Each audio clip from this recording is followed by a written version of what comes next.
Hello. How's it going?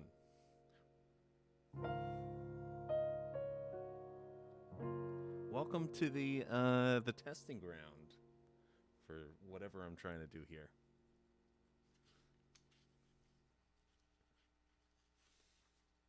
I don't know if you guys can hear me. I don't know how all this works yet, but let's see here.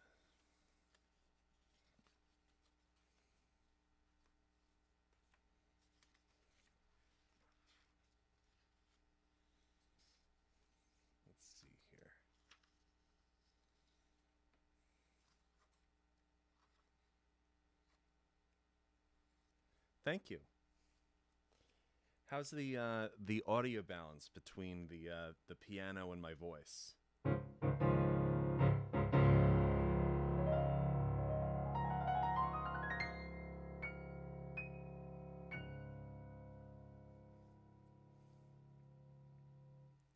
How long do I play the piano? Well, I'm about 28 now. I'm almost 29. I'll be 29 in August. And I've been playing since I was about 7. So it's been about 21 years, a little over 21 years. Okay, perfect. The balance is good. Thanks for checking. I'm planning to. I'm just jamming right now, just to kind of wake up my hands. I actually just woke up like 2 hours ago, so I'm still kind of out of it. But I'm gonna mess around with some of your music today. Just gotta get warmed first. Let's see.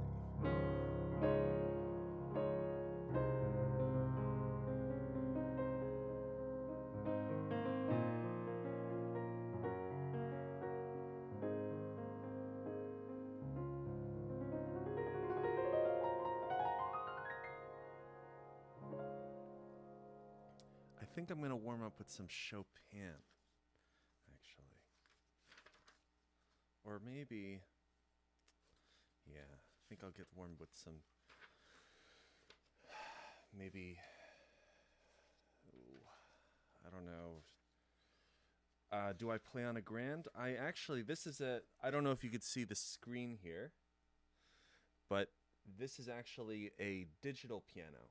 It looks like a grand piano, and that's actually what it's meant to look like. But this is a Kawai digital hybrid piano, or not a hybrid. It's actually just a straight digital. So every sound that you're hearing is just purely digital, purely electronic.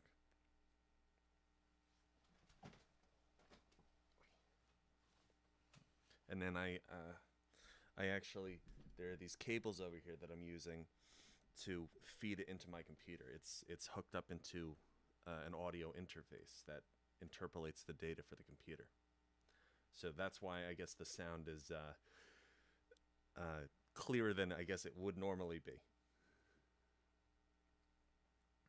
Yeah, I've been using this digital piano. I've had, I want to say, it's been maybe 6 years, maybe 5 years at this point. I've got a lot of mileage in this piano. Um, and so that was actually, I don't know if you saw, there was a post I made a couple weeks ago. I was struggling because like all of the keys down here were like they were double playing and getting super duper loud out of nowhere. And so I had to open up the whole piano. Fortunately, it's digital, so I could actually figure it out. If it was an acoustic, I would be suffering because I barely know how to tune an acoustic piano, let alone handle all the mechanical stuff. But yeah, let's see here. I think I'll just warm up with some slow Ocean Etude.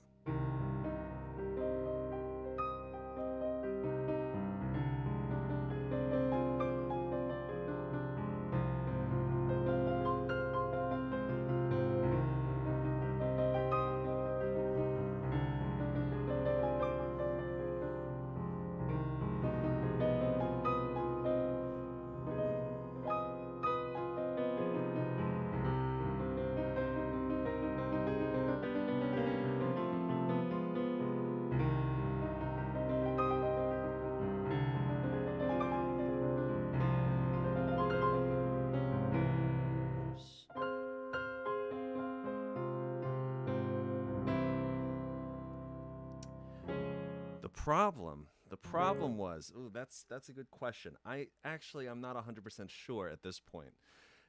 I think so. There are these little sensors on the so the key is actually like there's a full wooden lever that goes. There's some dust on the piano. There's a full wooden lever that goes all the way into maybe double the length of this key behind the fall board here. And at the end of the fall board is a little gray. It's like I don't know if you know what a PCB board is, but you know, like the little green electronic boards that you see in like most electronics. There's a little gray sensor on sections of the PCB board behind all of these key levers. And it seems, I'm not 100% sure, but it seems that the sensor was just wearing out just because I was playing on it for so long. So what ended up happening was I learned about how because the sensor is like a graphite color, sort of like a pencil, I just scribble into the sensor with a pencil just to even out the tone, the color of the sensor, and so it could be more easily read. And I did that with a bunch of the keys down here, and it seems to be holding together right now. But I do plan on getting a replacement PCB board soon from Kawai. It took them a couple weeks to respond, but I finally was able to get a hold of them so they can send some replacement parts and stuff. But yeah, it's an interesting thing taking apart a piano. You know, it's you look at it and it's like some of it is exactly like you would see inside of a normal piano, but then other parts you're like, what the heck is this? What is that? And if I accidentally touch that, yeah, it's weird. I'm not exactly the most tech savvy, but I'm, as my sister likes to say, I am incredibly brave, sometimes without reason, and so I just like messing around with stuff. But yeah, hands are a little shaky this morning still. But why don't we take a look at some of your music here?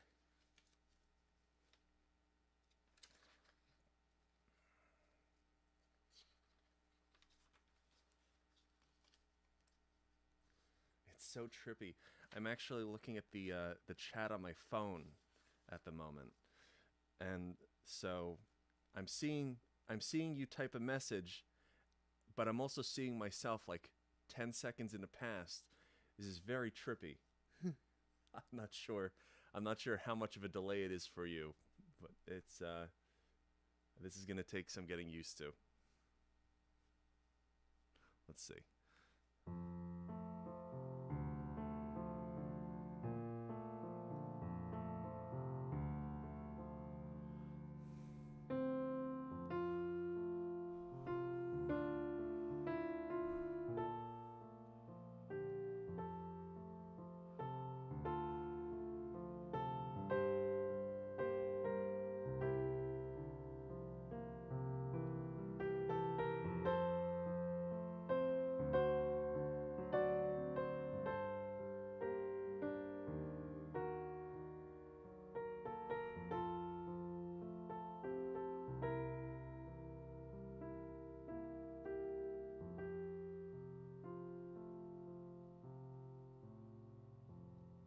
Oh my god, what is this key signature?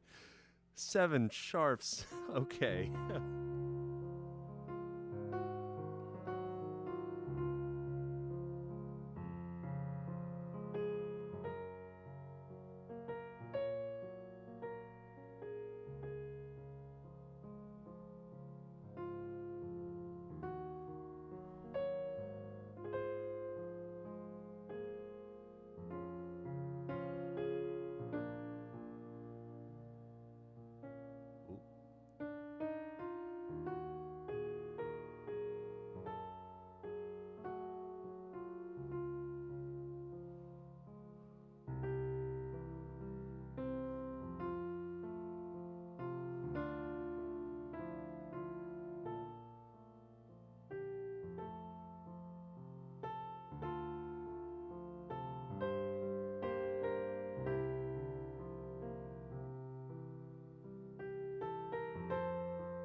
Oh, you have a copy in D flat major. That's okay. That's fine. I mean,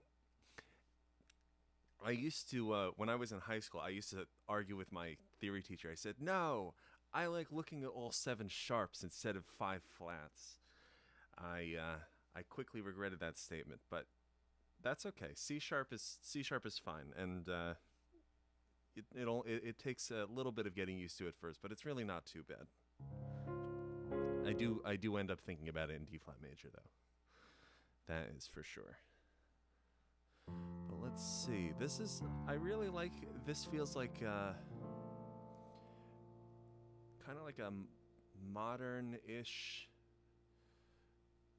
I don't know.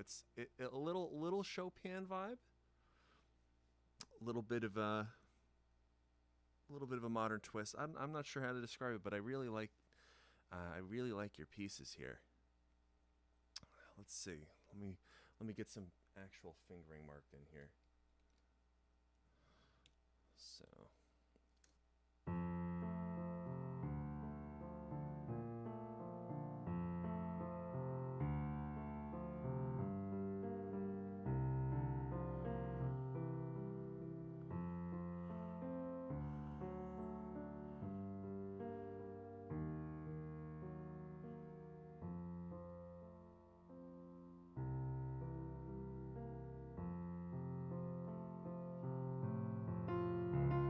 Okay, I'm getting distracted. Let's see. So one.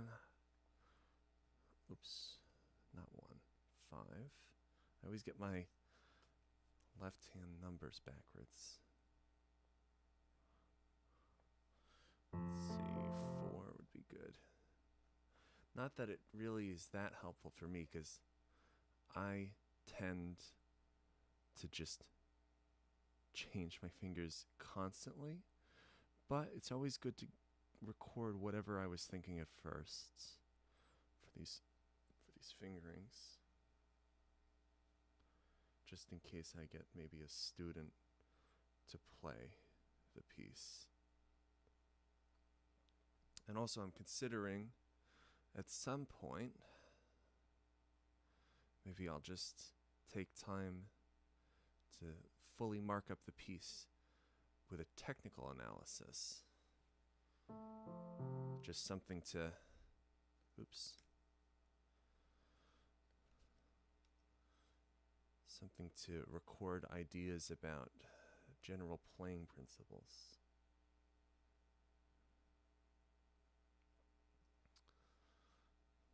You know, these pieces, both this and Someday and your other pieces, they're all at like a really nice sort of an in-between, like there's density to them. There's a lot of musical stuff going on, but they're not terribly uncomfortable.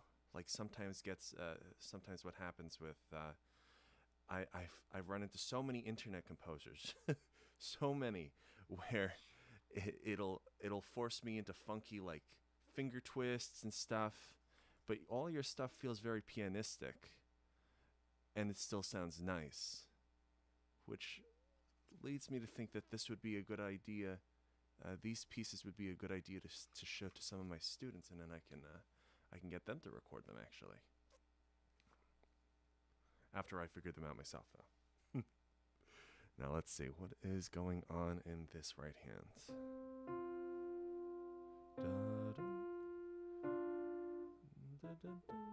Maybe third finger.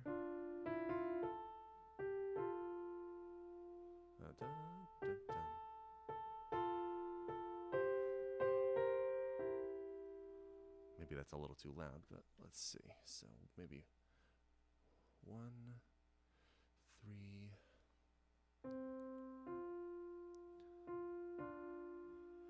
By the way, so your name on YouTube is Lens Piano. Is it pronounced Lens? Is that your first name? I just want to make sure I'm actually I'm actually saying your name correctly here.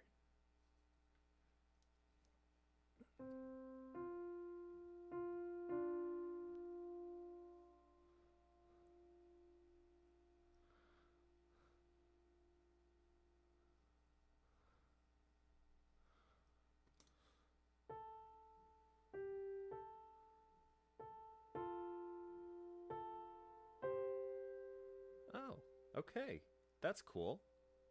So it, I guess, is Lens is like a what kind of name is that? I guess some sort of mm, some sort of maybe Eastern European name.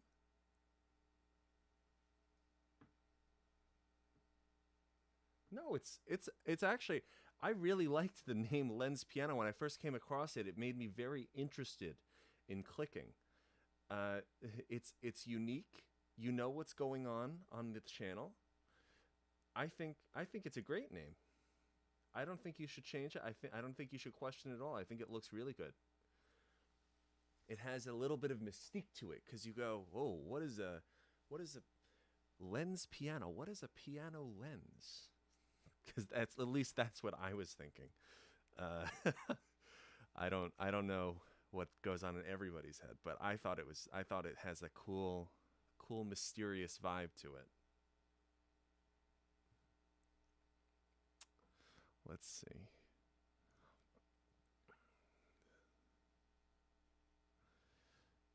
Maybe that. Done. Whoops.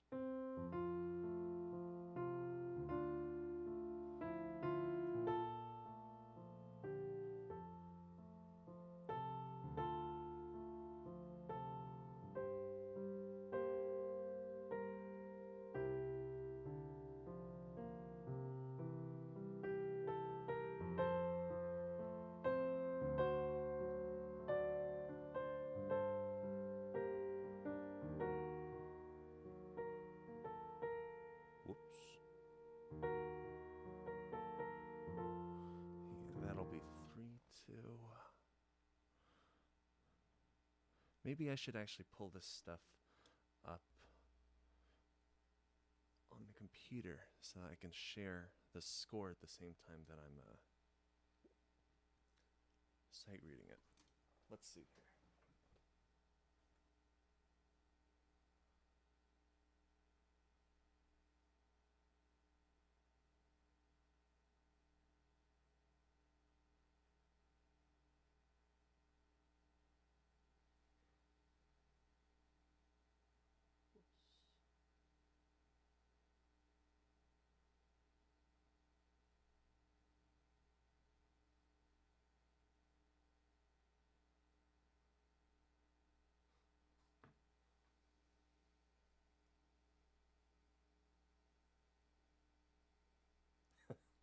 That's interesting. Well, it's nice having a unique name, isn't it? It makes an interesting and easy calling card. Yeah, my name. So on on YouTube, I just put my name as Ignatz because that's actually one of my childhood. That is my de facto childhood nickname. But technically, my name is Ethan, and that's a whole lot more common. Ignatz, I've never met an Ignatz. I didn't even know it was a real name until relatively recently when I looked it up. But yeah, it turns out that my grandma on my dad's side really liked the name for me, and I'm learning now that it means fiery one. I suppose. I suppose it matches, depending on my mood.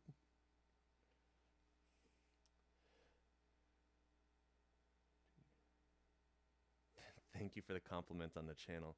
I yeah, I so to tell you the truth, this channel is only a couple months old at this point, and I'm still like trying to sort out the schedule with it.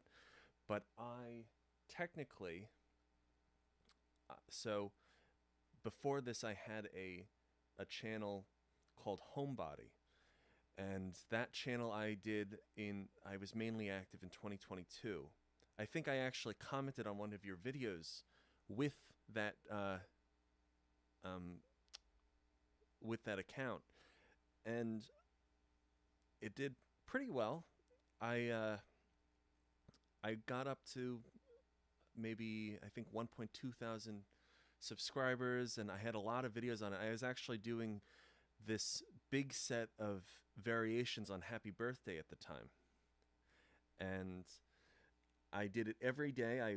I would compose and record the whatever variation I was on every single day for the entire year in 2022, and it was it was a very successful challenge in my uh, opinion. It was I want to say I got uh, I don't know 400 500,000 views on everything. Like it was pretty uh, it was pretty successful as far as a new channel goes. But then I started to have problems with some ex students that I was on very bad terms with for reasons that I still don't understand actually.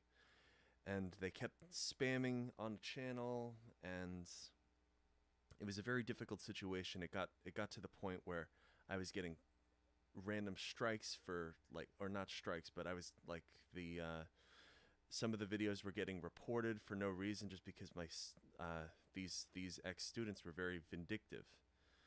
Um, and of course, every time I would have to go through and say like, "Oh, this is my stuff," it was such a pain.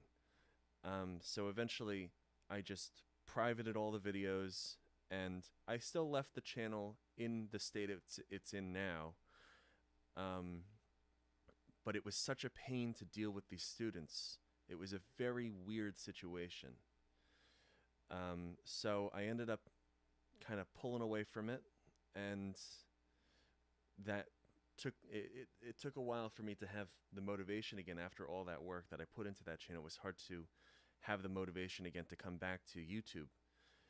Um, but yeah, eventually I was able to convince myself, because this is really what I want to do. I like being an entertainer. I like I hope that eventually I can uh, help to foster a community of musicians and just artists in general on here. But it'll take some time. But yeah, that's what I want to do. So eventually I did come back. And actually, even the Homebody channel is technically not my first channel. I made a channel a long time ago. I want to say I was in, maybe this was in 2012 when I first made a channel, and I uploaded my own. I had orchestral stuff at the time. I wasn't as much of a pianist at that point. Um, and I would upload my own orchestral arrangements and stuff like that. And I had a bad teacher at that point who persuaded me that I wasn't ready to share my music yet. So I ended up deleting the channel within a couple weeks. And that actually bothered me more than the Homebody channel. But yeah, so those two experiences, I really regret in both cases where things went, and especially in the first case or in the earlier case with the orchestral stuff. Um, I was like, okay, if I had stuck with it, probably I would be able to actually call myself a bit of a music YouTuber by now. You know, that was that was more than 10 years ago. I imagine I would have built a much bigger audience by that point. But yeah, it is what it is. Anyway, let me pull up the score. I'm going to pull up the score to Event Tide while I'm working on it, just so that it's easier to follow along.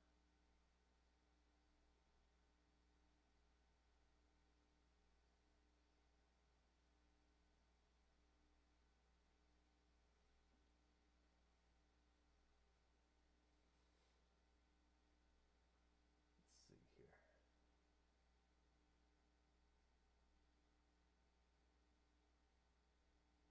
How do I make this W?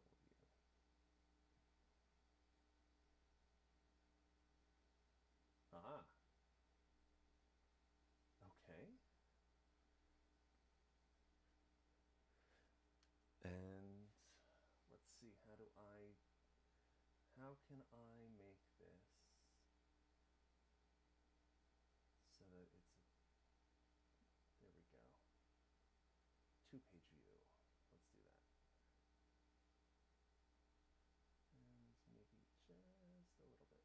we go. Maybe I can delete this bar. That should, I think that should be maybe a full screen mode. Haha, oh no. Okay, maybe we'll just leave it like this.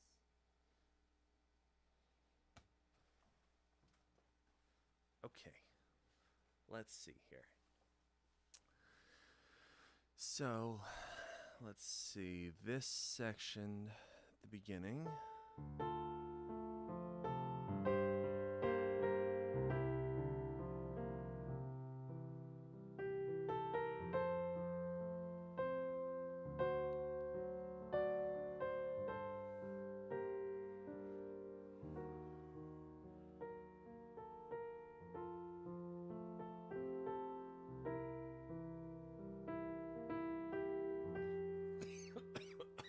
Excuse me. It's a little dry in the air today. I should probably go get a water bottle. I'll get it later. Okay, let's see here. So, by the way, I'm curious about these pieces. So, I guess you must be. Are you a professional musician, or is this sort of like something that you do, just in your own time? I'm wondering about, because your music, clearly there's a lot of skill that's going behind this. It's not just random noodling around. There's clearly a very nice attention to detail in your work. So I'm wondering about your background.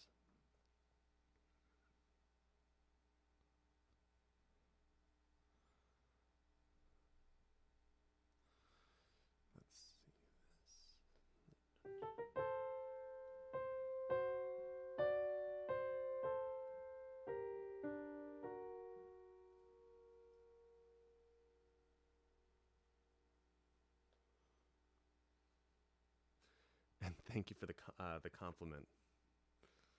I just read that in the chat.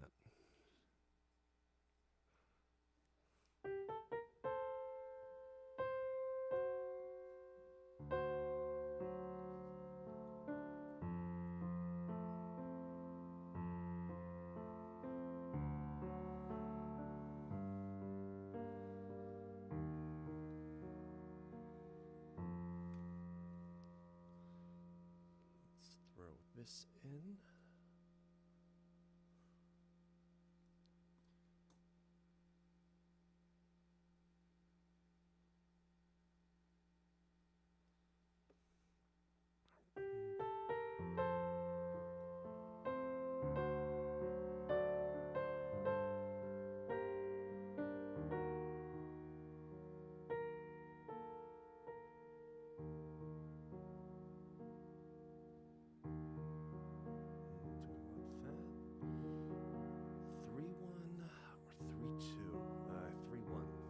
That's probably better. I'm currently working through this section leading into the key change. You've been playing piano since you were 7, and now you're 25.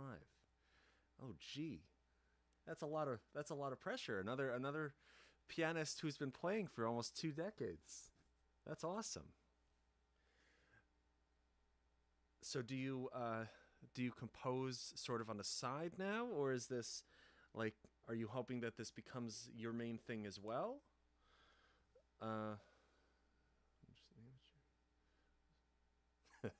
Yeah, that's how I feel too. Just melancholic and nostalgic melodies. That is definitely a vibe. There's a channel that makes orchestral music that's sort of a similar vibe to the stuff that you write. It's called, I think it's pronounced Seycara, Seycara. But they have a lot of beautiful, similarly nostalgic and melancholic vibed music. It's really beautiful. You can, maybe it would be a nice inspiration for you. They have a YouTube channel. Uh, it's usually just like anime backgrounds and stuff, but the music is beautiful. There was also another one that I found recently, but and I thought it was the most beautiful. Here, I'll type the name into the chat just so that you can see it. There you go. But yeah, there's a lot of channels, but this one really stuck out. And then there was another one that I found recently, and I really loved. Like there were two pieces that I absolutely fell in love with on it. And then it turned out that it was AI, and that was an interesting blow to the music world. And then on further listening, I realized that I should have caught it in the first place, because the singular violins were turning into many violins all at once. It was a weird textural shift in the sound. There was lots of interesting things that I wasn't paying attention to at the time, but on second listen, or on a not second listen, but as soon as I started to pay attention, it became obvious, and it was very frustrating. But yeah, that is a discussion for another day. The whole AI thing, that is a pain. I think the stuff that AI is capable of is amazing, but it really doesn't belong. AI does not belong in the art worlds, in my opinion.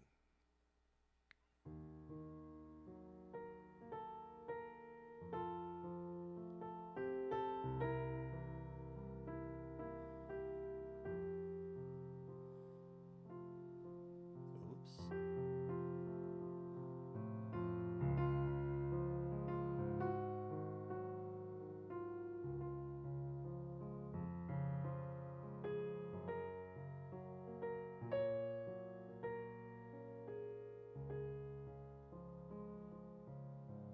Do I want that?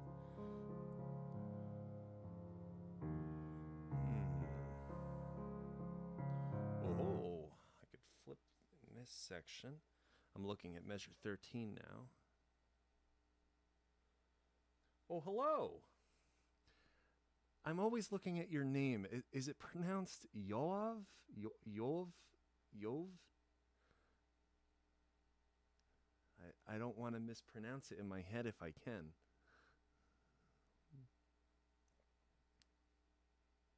Welcome to the stream, though.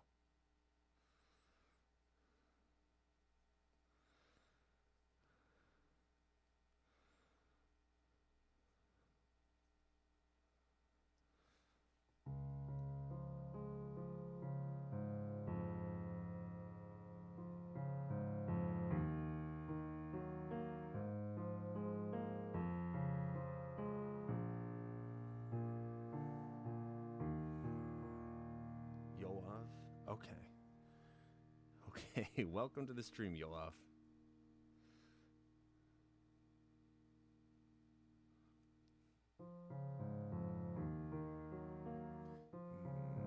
Four, five. By the way, Yoav, I believe, if I'm not mistaken, I think I have your music somewhere as well.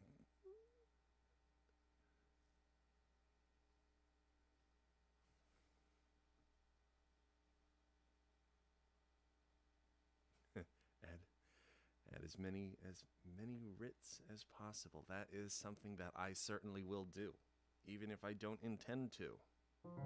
I used to, when I was in college, I used to get yelled at all the time for doing that, because rarely were the writs for musical reasons. Yeah, Yoav, could you possibly resend the music? Just in case, because I don't remember where I saved it, and it's been a while. But I would like to get to some of your music as well.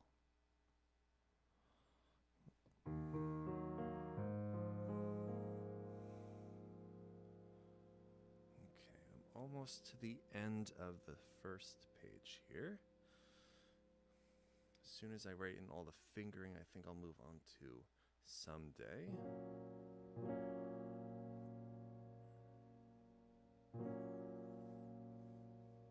Thanks for sending it. You can send it, I guess, through Discord, or just let me know if you need my email.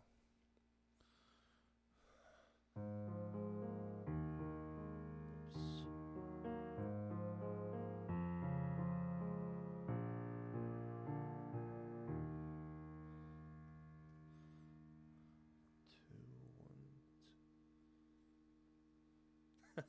Or playing too quiet. Yeah, that is certainly something that happens.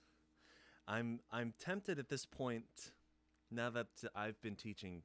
I've been teaching for almost 10 years at this point myself, and that happens a lot where I have to tell students now to not play very quietly, which is always fun.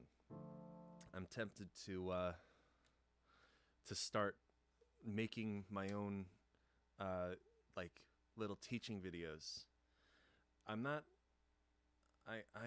entirely sure yet if I want to do it on a separate channel though, or if I'll just, because at this point I'm thinking I'll just put them on the shorts section of my channel, because that's basically its own, like, the shorts for a channel seem to get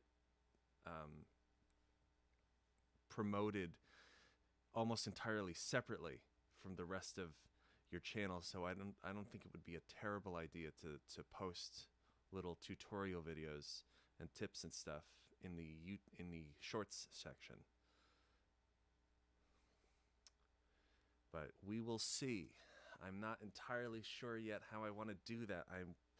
I'm thinking I should probably do that soon rather than later. It would probably be a good idea to get it while I am motivated to do it, but it's tough figuring out how I'd want to record that. Especially because it would have to be vertical, which is not a format that I'm good at imagining B-roll for. B-roll being, of course, you know, the just supplementary footage for the tutorials. I am getting distracted here, but I am almost at the start of page 2.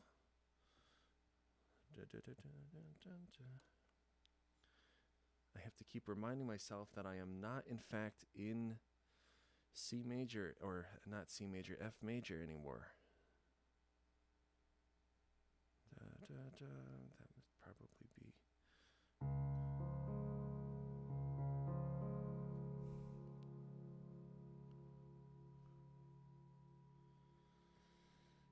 Okay, I think the rest of this kind of covers itself, so that the second page I don't even have to write in any new fingering, but let's just play through this one more time from the beginning just to double check all these fingerings.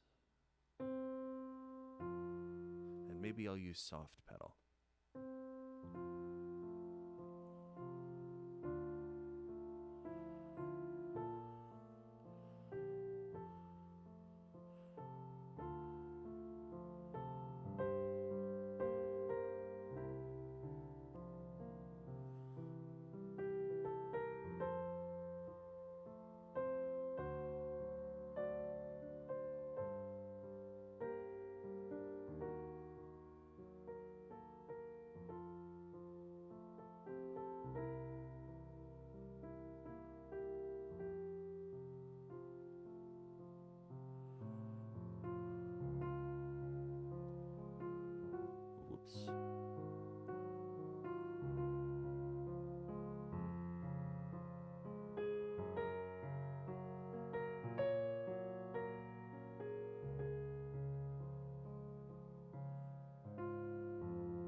Okay.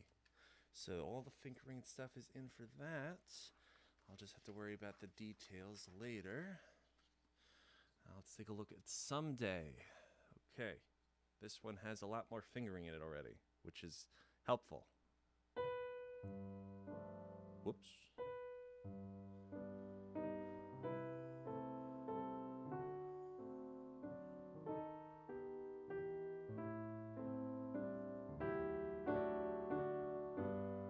Oh, am I really going to do that?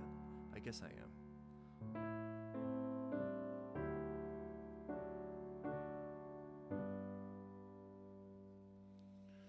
Let's see.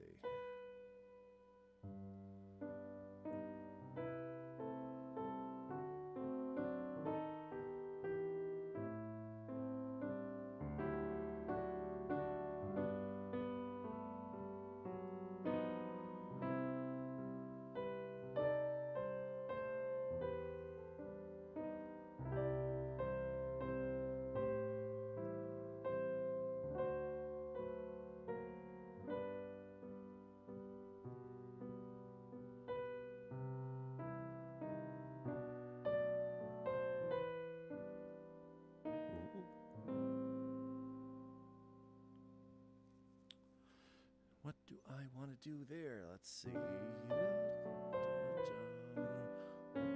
Oh, okay. That's... I'm looking at measure 11 in a left hand right now. I think I'm going to do... In the left hand, I'll start with 5, of course. And then maybe I'll go 1, 3, 2, 4, and into a 1, 5.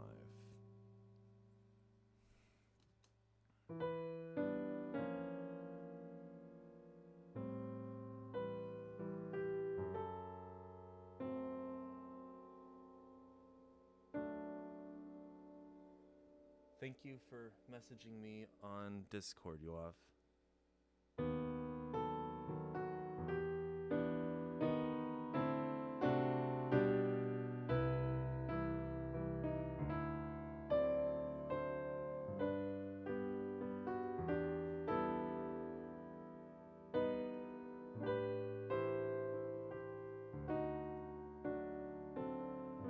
This is... I love that sound. Okay, little flat 9 action in there.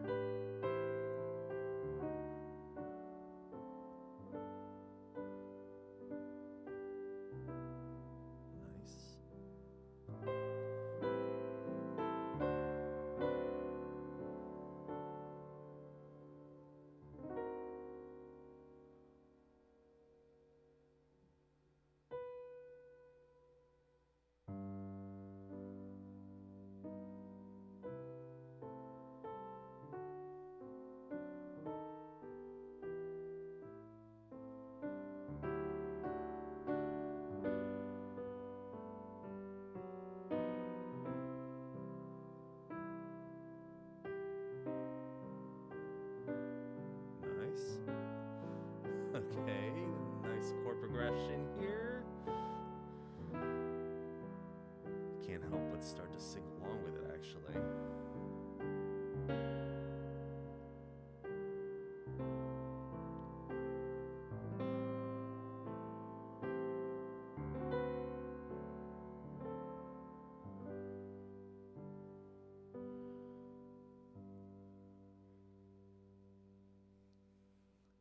Yeah, I also love inner voices. It's fun to throw little Easter eggs and stuff in.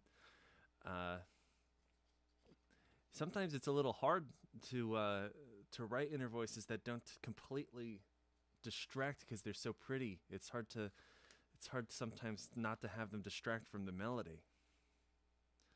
I think I know what I'm doing with this one. Let me just write in this section here.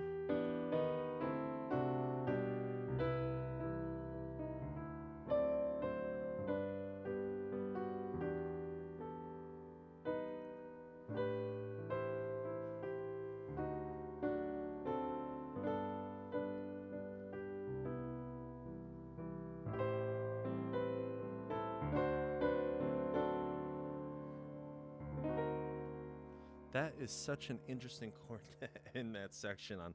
Dun, dun, dun, dun,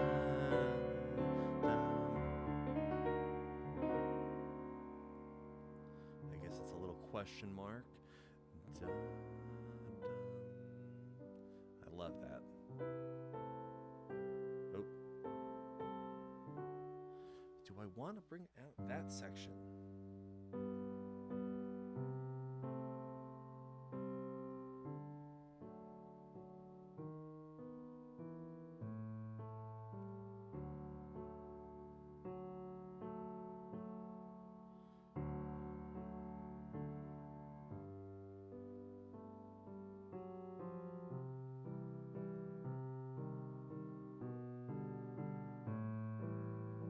Yeah, okay. All right. So I think I know what I'm doing with Someday. I just have to. So now I have to just kind of practice that one mentally. I think both pieces fall under the hands very nicely, so there isn't a ton of weird twisting that I have to practice. Now let's see here. Maybe I could print out this piece from Yoav. Sonata Gofa. Gofa? That seems promising. A sonata. Let's see here.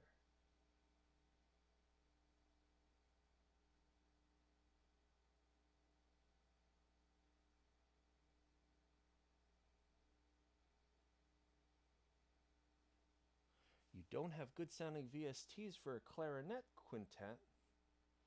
Yeah, me neither. Um, it's a little hard to find.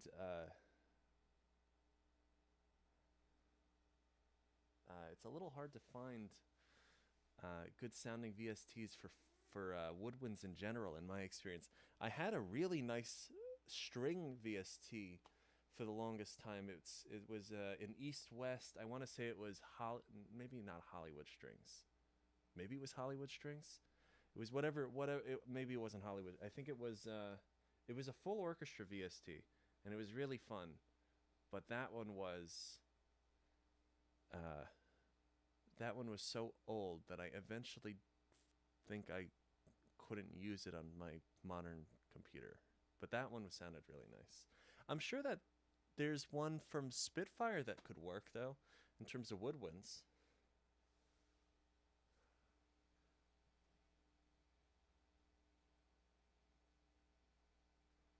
Okay. There it is.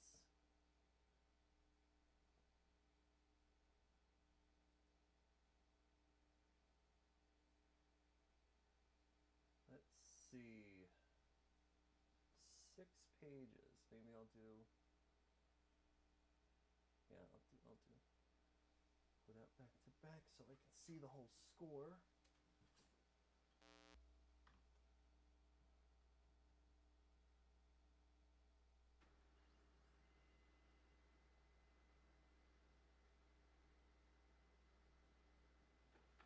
That looks interesting. I am definitely going to make mistakes on this one. Okay, let's see here.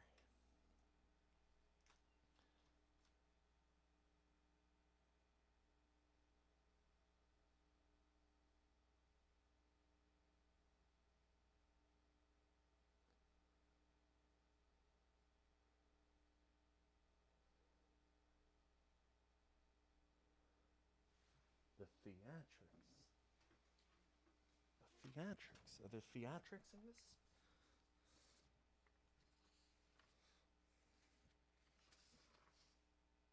Hit the wood. Oh no. Hit the wood of the piano to the right of the keys. Let me scroll down for that section. There we go.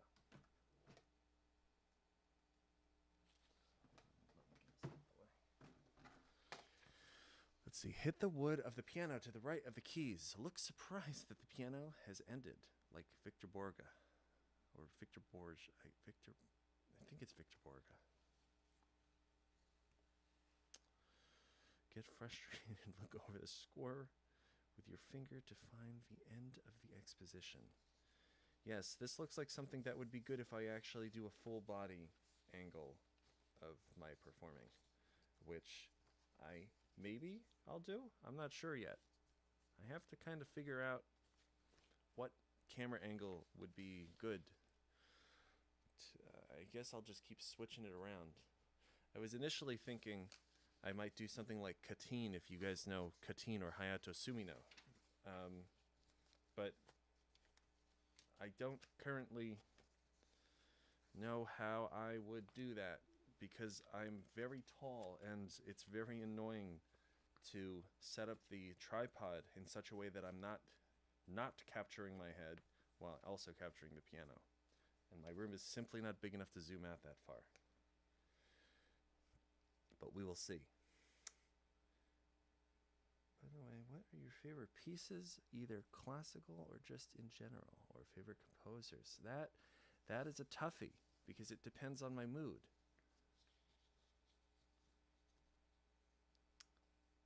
Yes. Before I answer that question, Victor Borga was a pianist comedian who did some physical. Yeah, I did. I know a couple of his videos. I always just forget how his name is pronounced. I think it's Borga though. But yeah, I do know a couple of his performances, and he clearly has some crazy chops. You went to a Hayato Sumino concert? Oh my god. That is crazy. I'm kind of jealous. Although I did go to a Hiromi concert last year, which was also fun. That actually would probably be, she would probably be one of my top composers if I had to think of any. I love Hiromi. Her last name is Uehara. I'll type it into the chat if you guys want to check that out if you don't know her. She is intense, but really cool.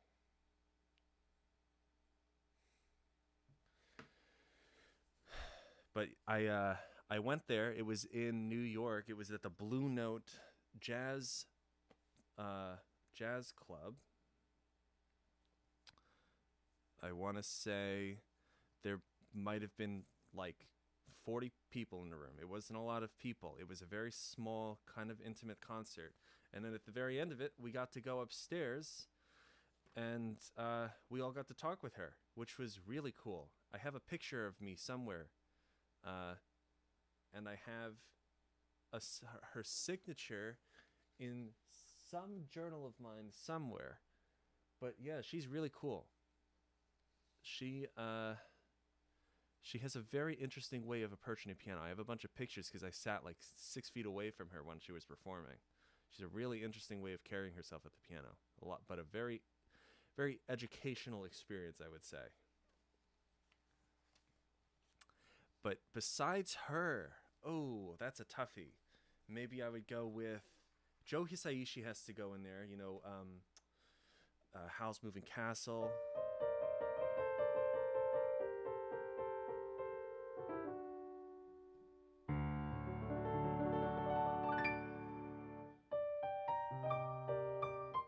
That one I always forget how to play, but I have the intro so that I can at least refer to it. And then of course, what is the other one?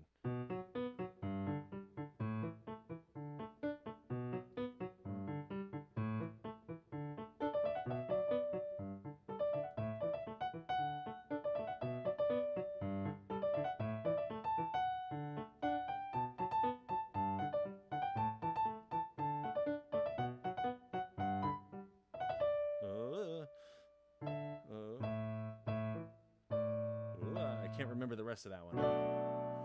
But yeah, Joe Hisaishi's definitely up there. John Williams is up there. Oh, it just depends. There's so many composers that I love. But some composers I consistently love all their music, like Hiromi. And then other composers I like some of their music. It's a little tough. Like I used to perform in a choir actually, and we did Handel's Messiah every year, and singing that was always very fun. That's definitely up there as one of my favorites of all time in terms of music. Uh, but then it's hard because you have you have choir music like that. You've got classical, sort of classically influenced movie soundtracks like John Williams, but then you also have uh, like um, Joe Hisaishi, who's a little bit like a Japanese fusion with Mozart. But then I also love math rock, and there's definitely an itch that cannot be scratched by any other type of music except for math rock. But then I wouldn't really want to compare it. So I don't know. That's a toughie. At some point, maybe I'll make like a little compilation, or maybe I'll make like a weekly showcase of random music that I listen to. I can make like little shorts or something just to introduce some of that music to some of my subscribers. That could be fun. Because yeah, there's way too much music that I love to be able to nail it down to even like 20 composers. Mozart, of course, is still up there. Bach. I love Bach's. I don't know if you guys know Bach's Chaconne in D minor. That's an amazing piece. The Chaconne, the Busoni transcription is amazing.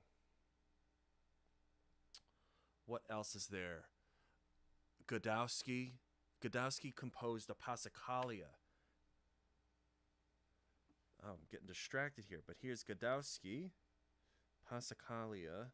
That is definitely on the radar in terms of pieces that I will perform for the channel, but that is definitely going to take a long time to learn. So that one will probably be in a year or more. Anyway, let's take a look at this Sonata Goffa. Goffa. Goffa Goffa. Ooh. Ooh. Whoa!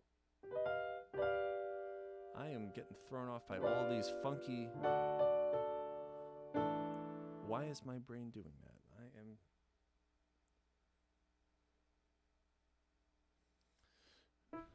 Oh, and I'm reading it in A minor. Why am I reading it in A minor? Da, da, da, da, da.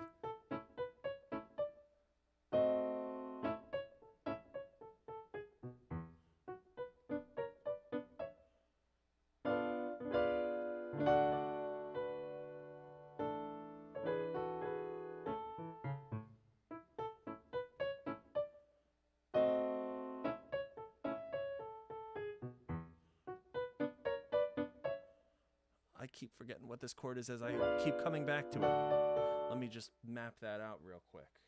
Oh, yes, I can scroll back to the first page. Absolutely. There you go. And is that the piece that is based on Schubert? Yes, that is based on...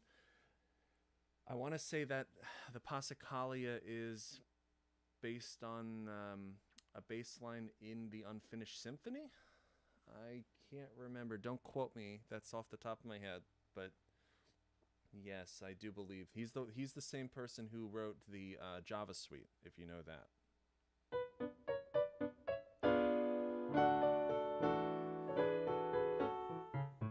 Whoa.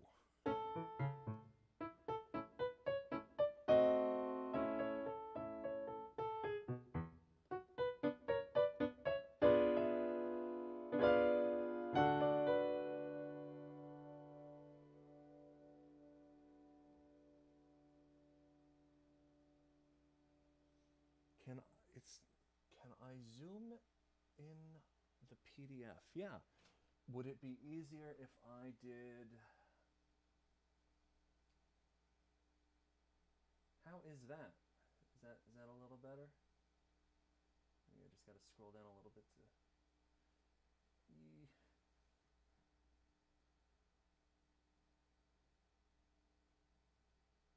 Or maybe I should just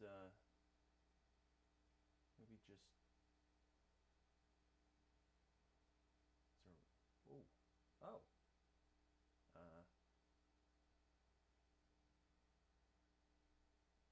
that's easier. Ooh, ooh. There we go. It's hard to fit the whole thing. Is that?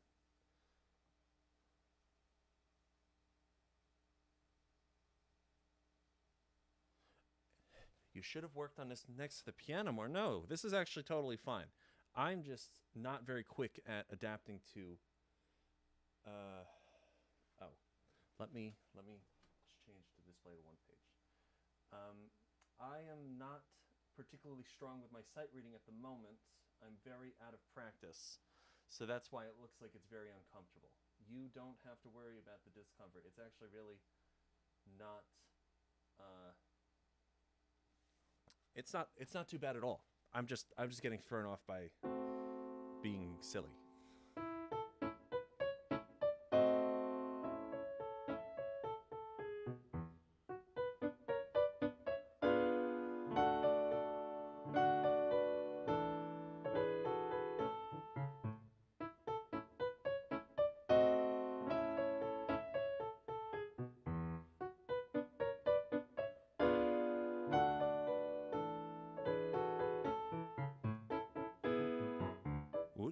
What am I doing there?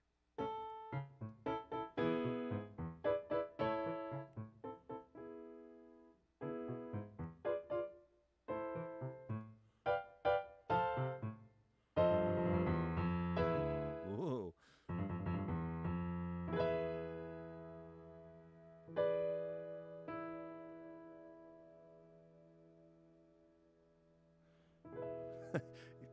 Lens, you're not distracting. I am I am a highly distractible person even if there's nothing to be distracting me, technically.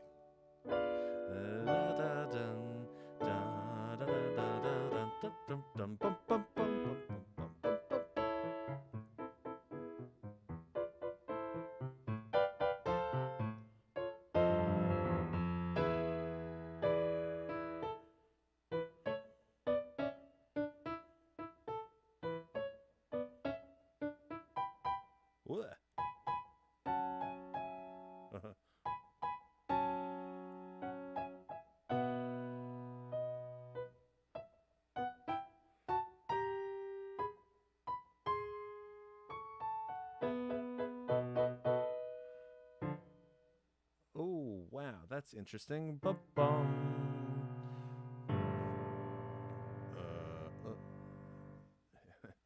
I'm gonna need a second to read that. Oh, okay.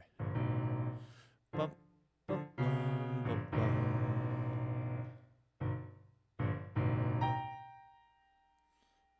Interesting.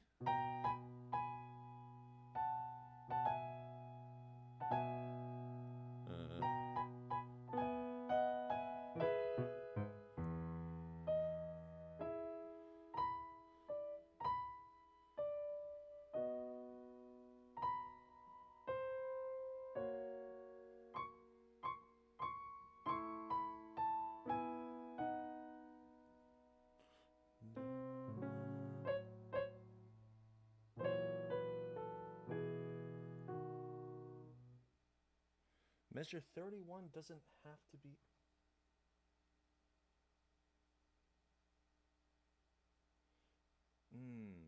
Okay. Let me examine what's going on here. When you show the piece, you could do one page, but at the right side of the screen, because the piano is on the left side. It wouldn't be over the hands or something. Yes, that I will do. I think I should probably figure out how to maybe crop just so that it has the page, and then maybe I could zoom out more, and then I can zoom out more on Acrobat, and then I could zoom in more in the actual stream. Maybe that would be more effective. Anyway, let's see here. And Yoav, you're saying it doesn't have to be exact.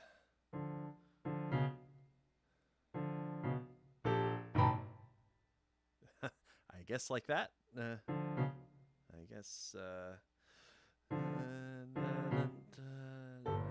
It's very hard for me not to be exact or exactly wrong. guess like that.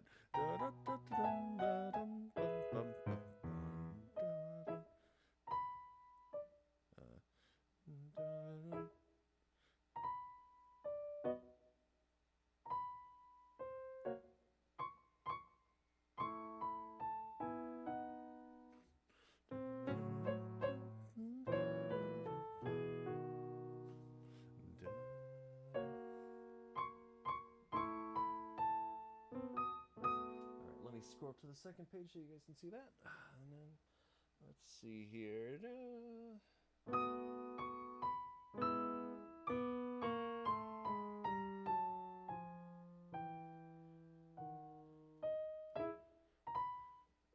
I keep forgetting the pulse as I'm playing.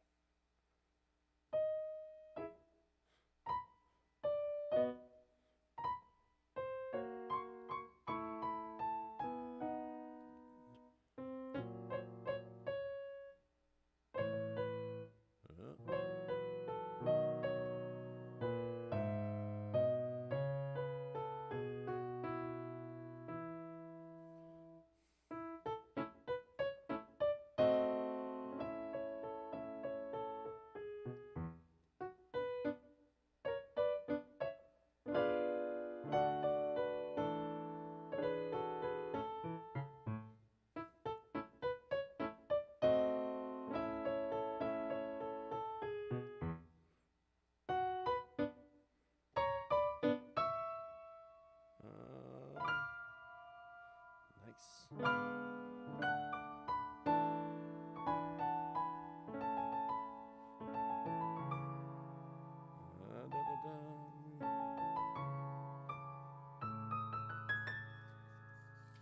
Okay. Maybe I'll write in the fingering for that.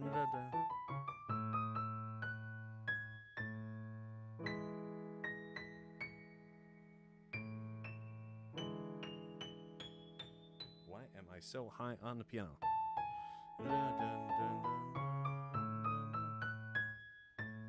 Oh, it is right. Okay, it is that high.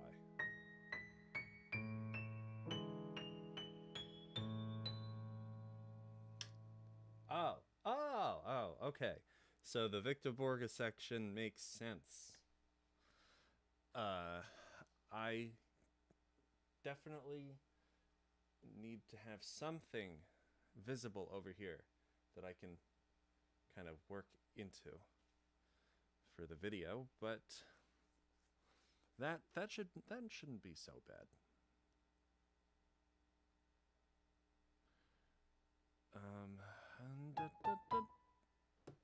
Oh, okay. And then I'm looking for the key. Okay. Just gonna star that so that I can take a look at that later. I'll sort out something for the camera for that. Anyway.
What am I doing?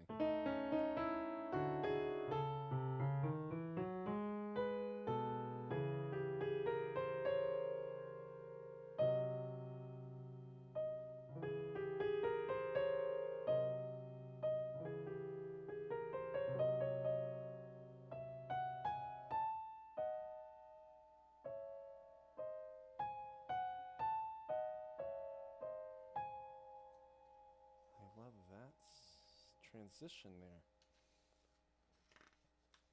Okay, this is gonna take some time for me to get through, but it will be done.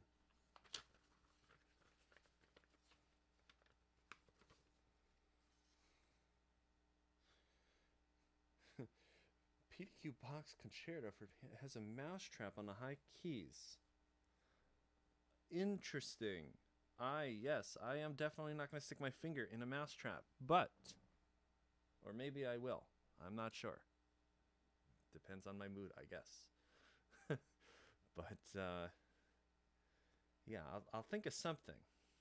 It might take me some time to figure something out, but I like this piece. It's very, I, I I can't remember too much off the top of my head in terms of PDQ Bach, but it does also just remind me of general classical, just in terms of the timing. It's very classically humorous, which is really fun.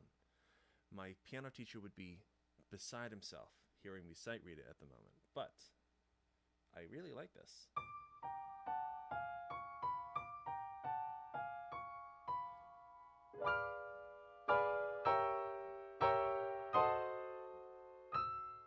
Oh.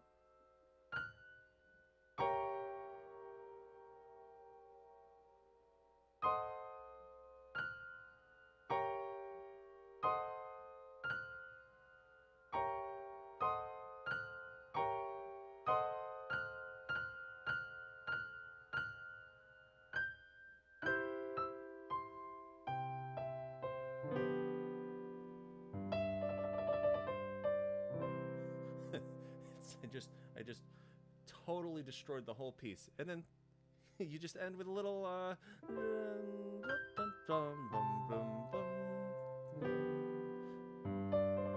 little trill, or whoops.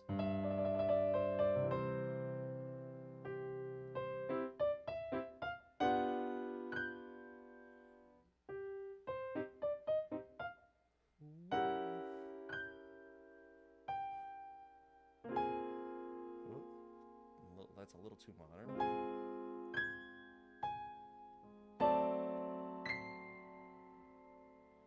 And let's see. Okay.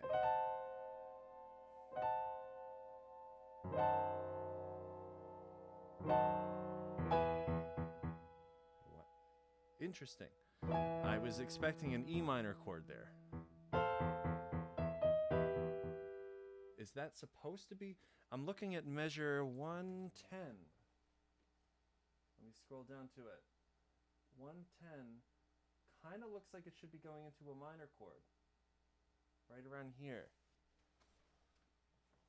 I'm wondering if that's supposed to be a minor chord, or if it's supposed to oscillate between major and minor.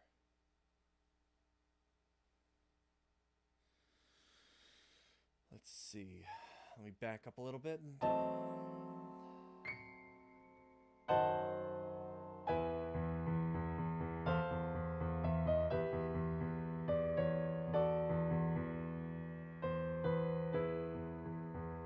I see. It's supposed to oscillate.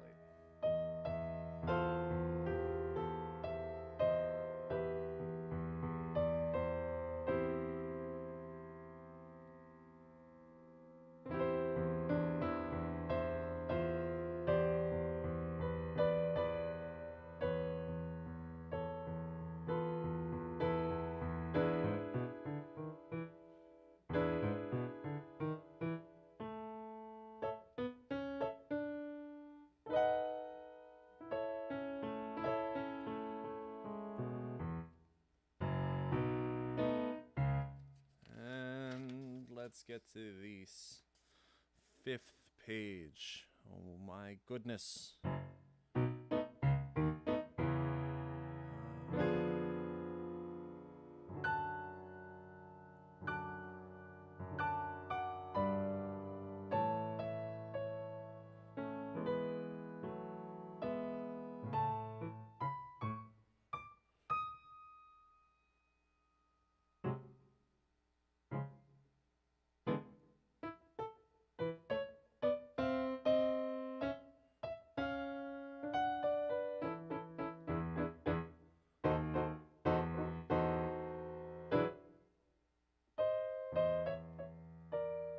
Oh my goodness.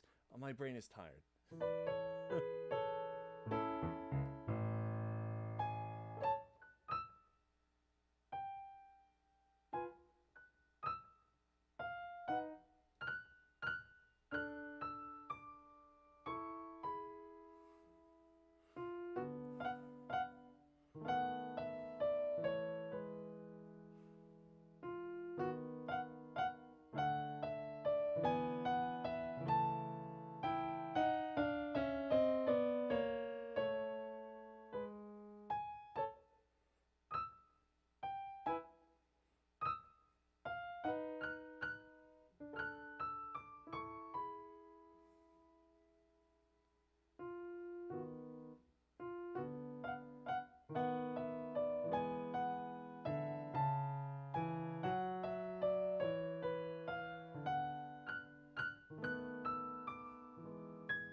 Just end it.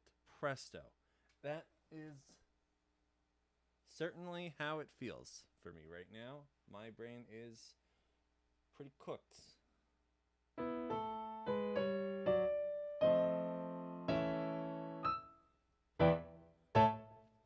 And I won't hit, I will miss the G sharp at the end, of course. Yeah, that is going to take me some time, but that is going to be a fun little piece once I improve my sight reading. Actually, it will improve my sight reading just by suffering through it. It is a really nice piece, though, and I'm going to love figuring out what I want to do camera work-wise with it. But thank you for sending it to me, Yoav. It's really nice. Let me hole punch it so that I don't lose it. Or I don't know where my hole puncher is, so I guess I will hole punch it later. Stick that in the back of my binder here. Now, let's see here. So I also have this piece.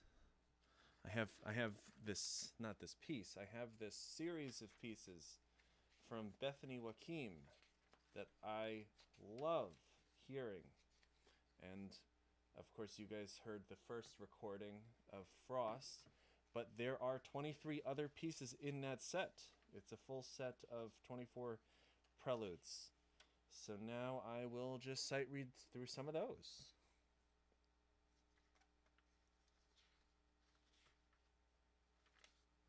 Let's see here.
Oh man.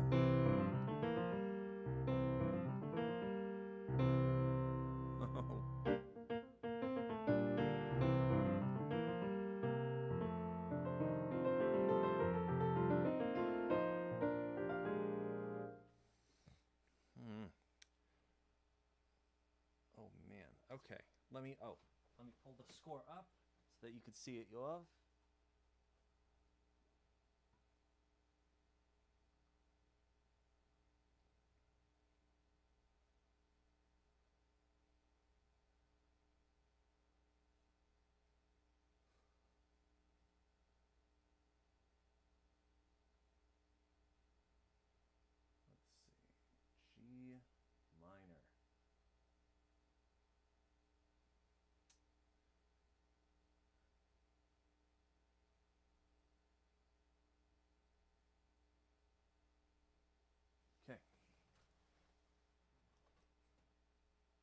who is Bethany?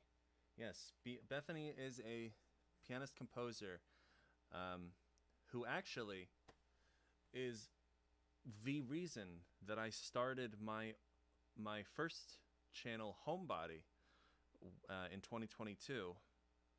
That was, I think, I discovered this piece first actually, but this piece, Looking Out of Windows. I want to say it was this one that made me kind of go, yeah, I want to be part of the musical world. If this is the kind of thing that people are working on. And I think she's not much older than me. I want to say she's in her mid 30s or early 30s. I want to say she's a young mother somewhere in the United States. I'm not entirely sure about anything else, but yeah, she is a fairly young contemporary composer who composes really beautiful stuff. And all of it is really pianistic. It falls under the hands really nicely. It's kind of, well, I wouldn't say it's as nice as like Rachmaninoff comfort. Some parts are actually very uncomfortable. It's closer to like a Brahms sort of texture that I've noticed from her playing, or from her composing. It's really high quality, and it's clearly aspiring to be something in spite of what the pianist is normally used to doing, if that makes sense. It's really beautiful stuff, and once you figure out the riddle behind how to play everything, it falls under the hands really nicely, but it's not as immediately ergonomic as something like Rachmaninoff. That's what I mean to say. But it's really beautiful stuff, and you could tell that she's probably a really good pianist herself. Well, let's see here. I was just approaching the grazioso section.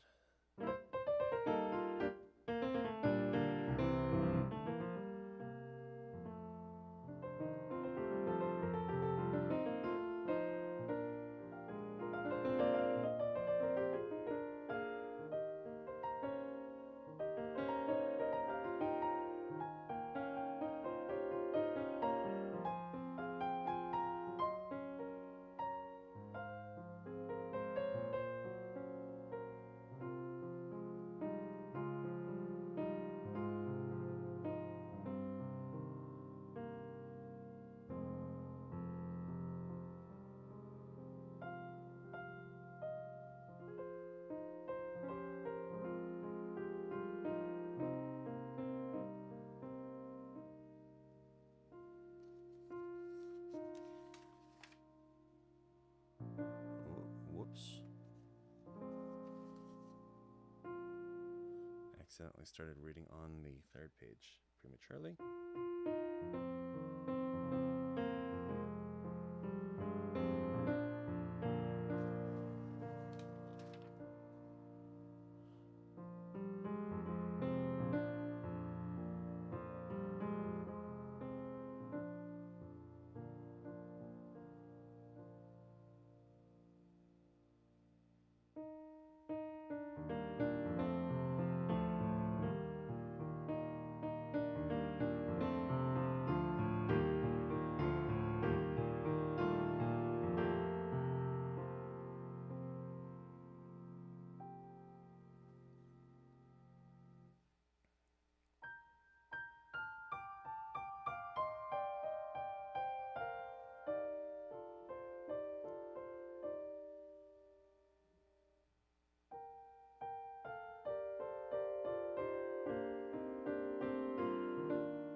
It's really interesting. I'm having an easier time with this than I was having with with Yoav's with your piece, even though this is definitely a lot more goofy.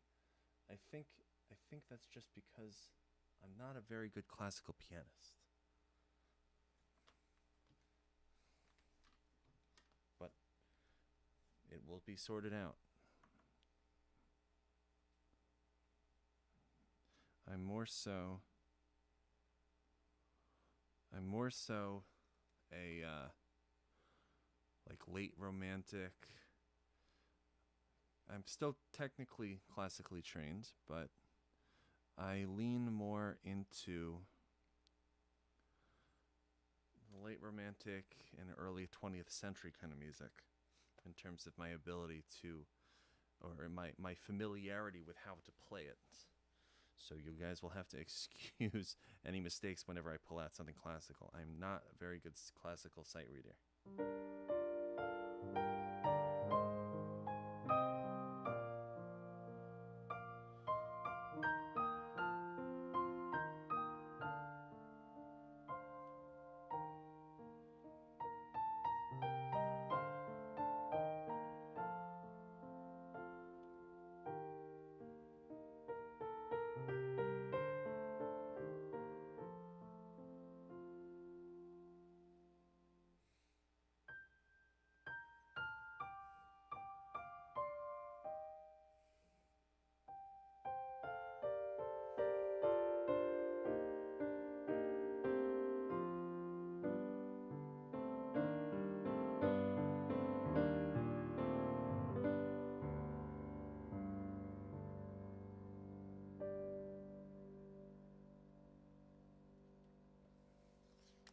Okay. Let's try a different Bethany piece. I have 3 that I have printed out today. So I'll go through. This one is Boats at Dusk. I'll pull the score up for that one. It's a 3-pager, so it should be a little bit easier to navigate. And actually, since it's just the 3 of us right now, maybe I can take a sec. Let me take a second to figure out this score situation here. I want you guys to be able to follow along a little bit easier. So let's see. What am I looking for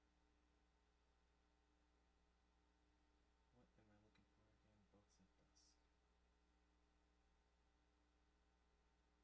Okay. So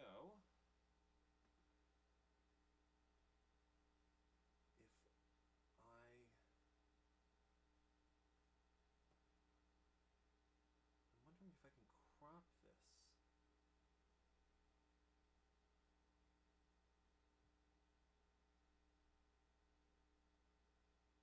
see.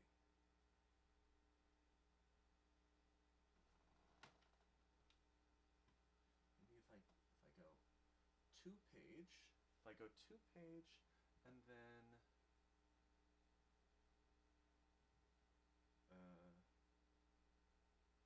I'll zoom out a little bit. Let's see. OBS, how to crop a source.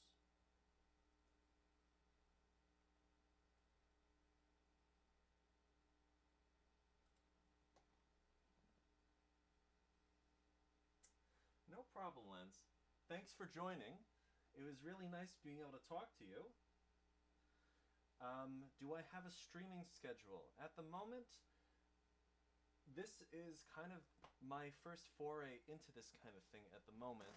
So I am not 100% sure what's going to work, but I will try to stream tomorrow as well, since I'm still kind of ironing out the kinks in this process. But yeah, I'd imagine I'll probably try to stream maybe, I don't know if I'll do it every day, but I'll try to do it most days, especially when I'm not when I'm not actually just trying to record for the videos. I'm generally free during the day, so I'm probably going to try to do most days of the week. I will have to think about that later today, and then I'll make an announcement. I'll post it in the community tab so that you guys can see, and I'll also I'll put a link to the Discord channel that I have had, just so that if you have a Discord, you can join. Yoav is already part of it. But yeah, I'll make a link so that you guys can so that we can all be aware of everything that's going on with the channel and stuff. And yeah, we'll see in terms of the schedule though. I'm not entirely sure yet what I'm gonna do. I will post as soon as I figure that out though.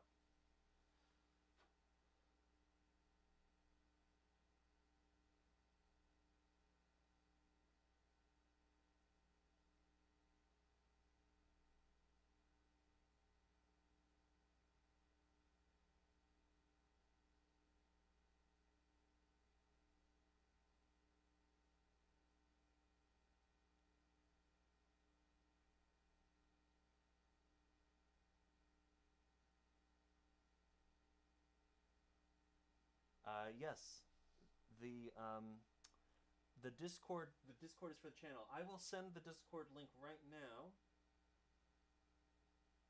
just so that it's in the chat.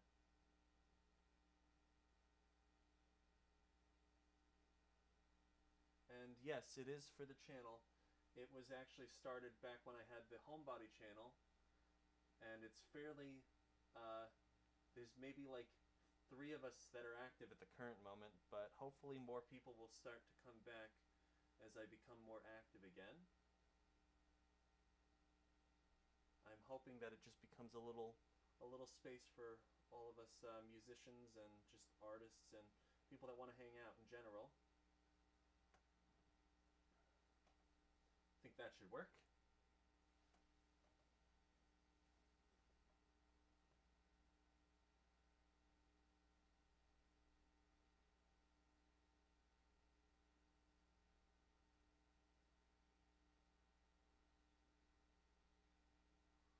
Oh, I can Alt. I can hold Alt. Aha!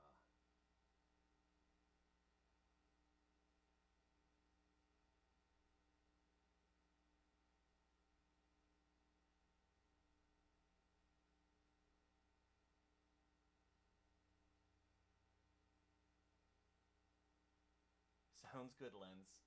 Thank you for joining the stream, and I hope to see you in the next one, whenever I end up doing that.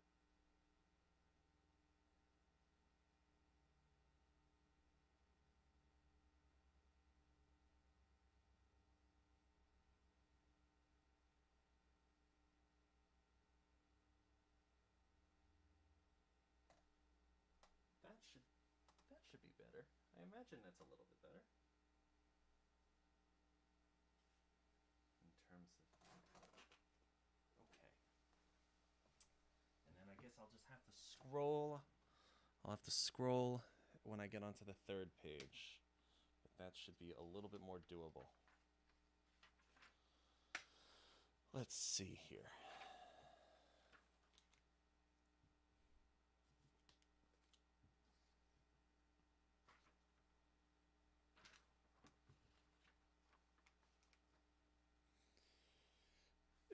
How am I going to do this? How am I going to do this?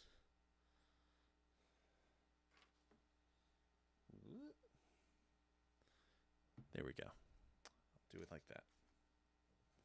Now let's see here. Oh.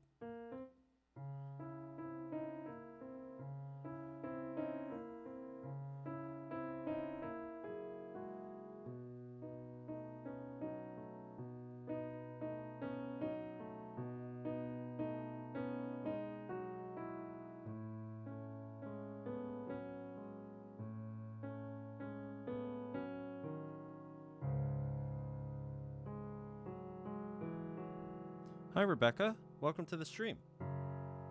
I'm currently just sight reading through some of Bethany Joachim's music.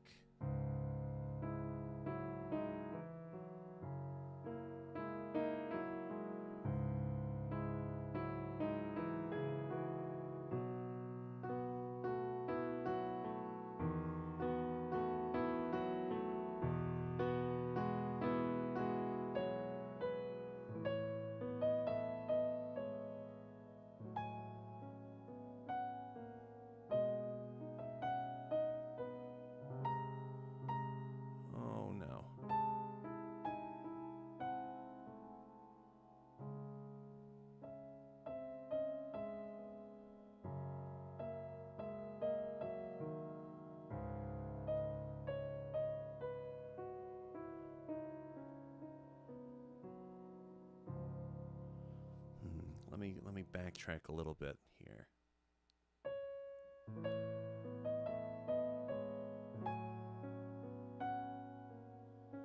I keep putting an A sharp on this key signature when it doesn't exist. Let's go back to 16.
And now it has an A sharp and I'm messing it up.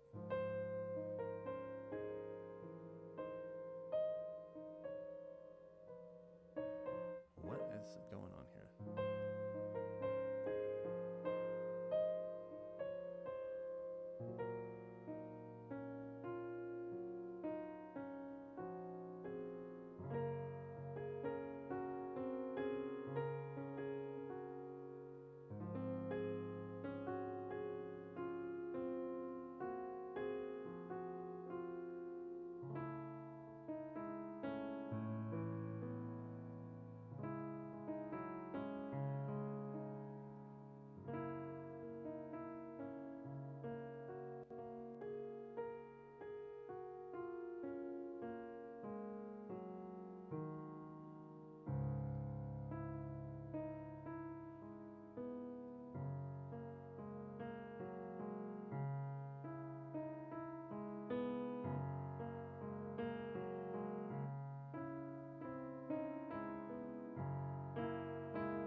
That's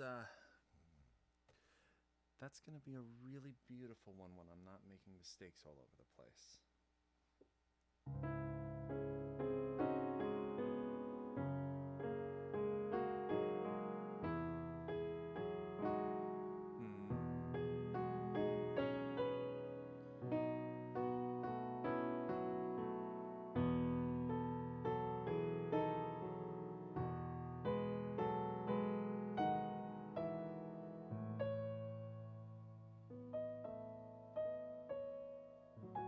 I really, really like this build up here. This is something. I really like this.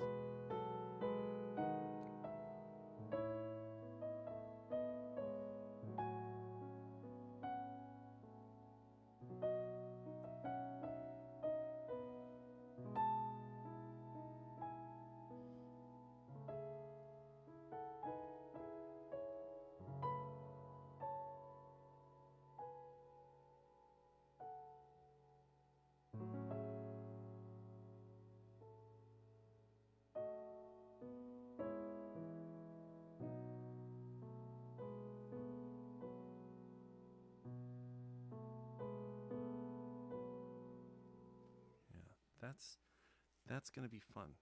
I definitely have to work on some form of fingering in this section. So let's see. I am looking at page 3 right now. Let me scroll down to it.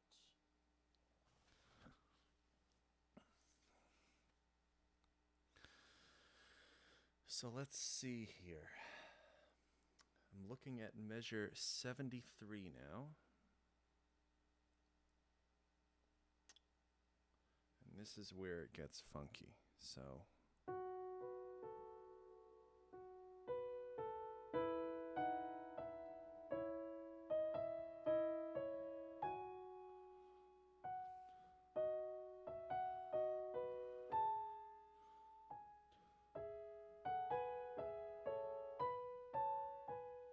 I really love when Bethany has when she really sets an emotional peak, she really hones in on these interesting little metric changes that are very subtle, like this one going into measure 74 here.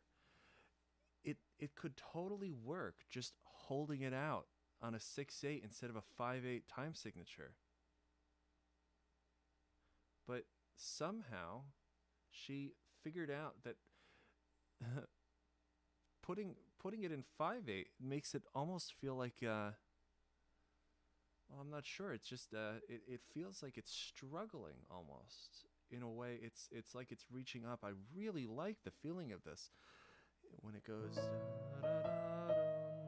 It can just go 1 2 1 2 and 3 1 2 3 1 2 3 1 2 3. But instead she just 1 2 and 3 1 2 1 2 3 1 2. It adds a sense of urgency, and it's really something.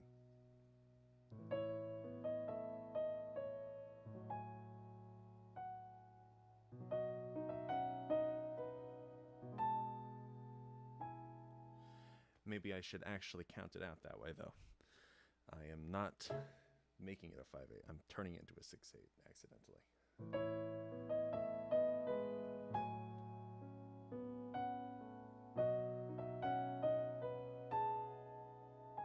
I really like that. Minor 9th there's that is crazy.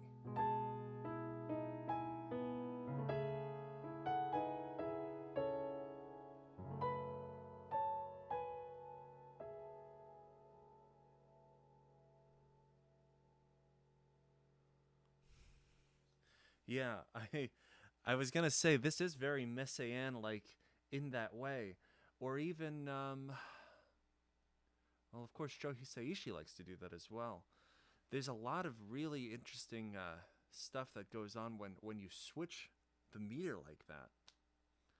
I'm not quite sure how to describe it. I've done it a couple times myself, but I'm not quite a master of it like this yet.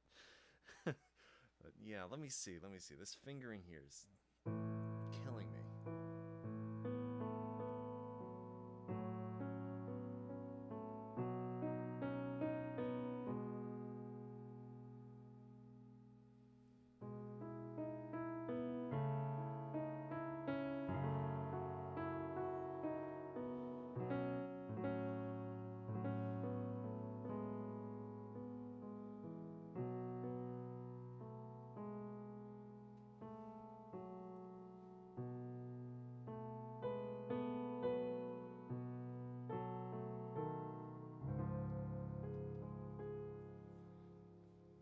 I definitely agree on the more human part.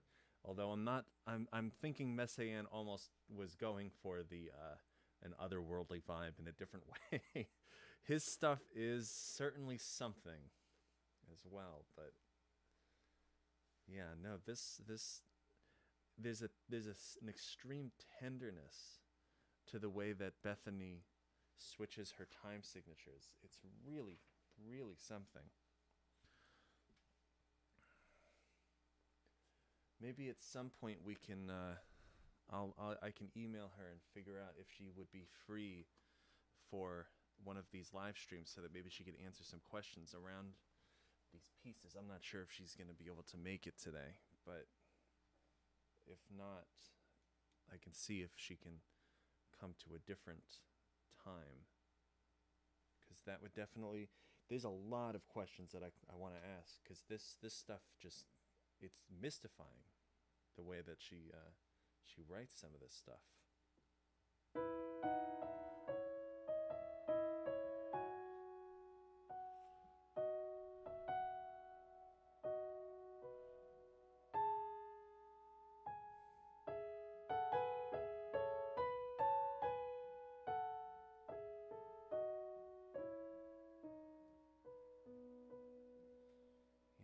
That's crazy. The way that it stresses, it's like a little E major scale, but it feels like it's starting on a B. I guess it's more close to a Mixolydian scale at that point, but it's really, I'm looking at measure 79 now, with the way it's walking down.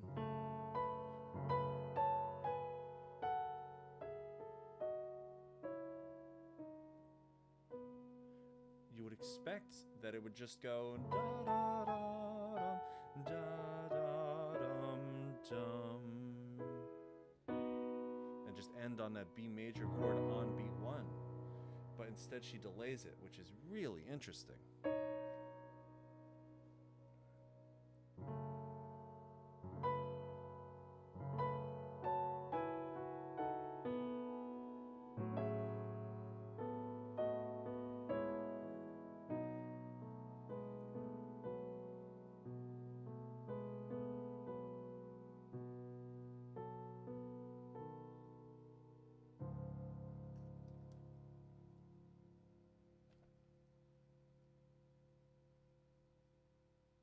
Yeah, that sounds about right. She definitely seems like the kind of person that's just going based on her ear. But I guess that reveals a lot about her sense of timing as well.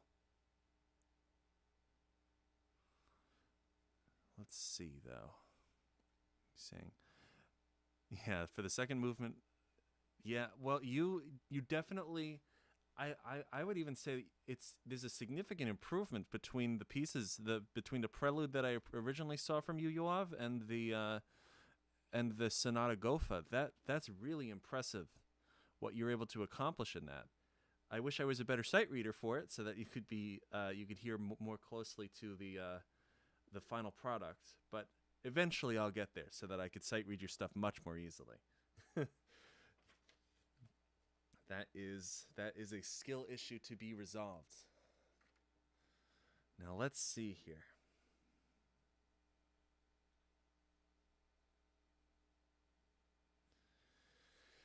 So, okay. I think I know what I'm going to do with Boats at Dusk. Let's take a look at one more piece from Bethany.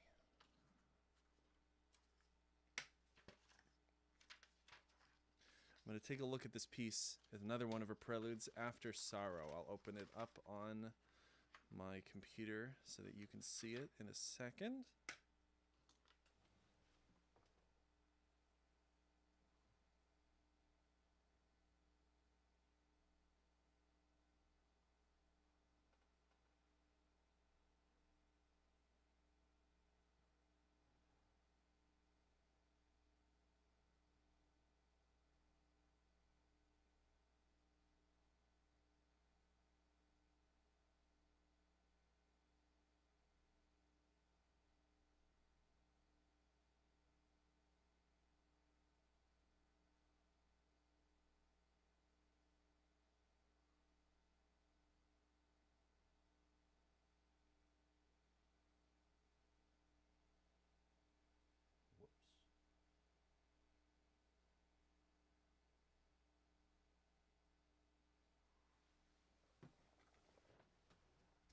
gently.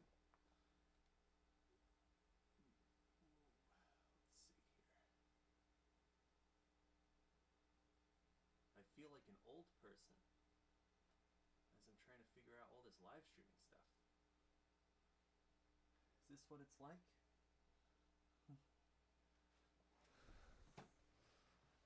Okay, let's see here. So, we're going to start this from the beginning.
Sheesh. Okay. That is quite an ending.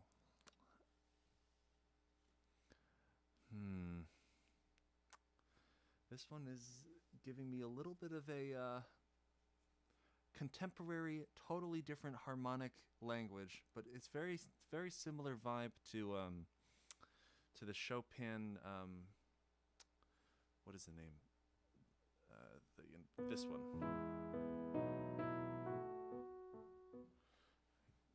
I've never actually learned it, but it has a very similar vibe. I think it's, what is that, Tendresse or Tristesse or something. Very similar feeling. I guess actually the Boats at Dusk also has a very similar feeling as well, especially with that build up in the middle.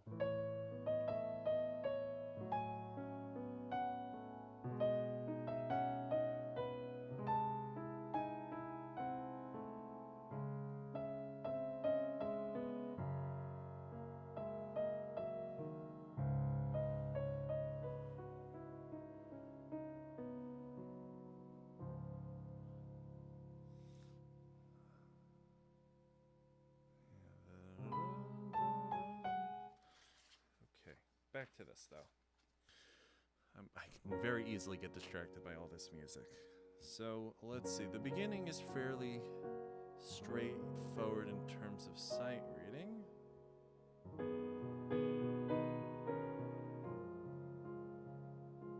think we just have to balance it a little bit better.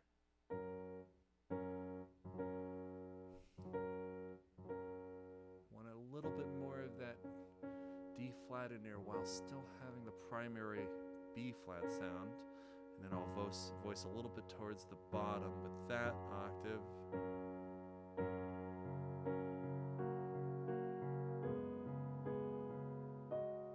There we go.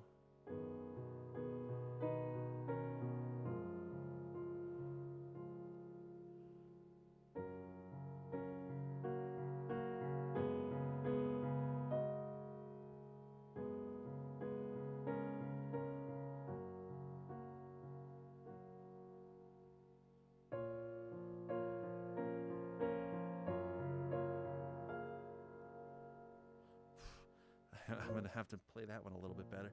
Dun, dun.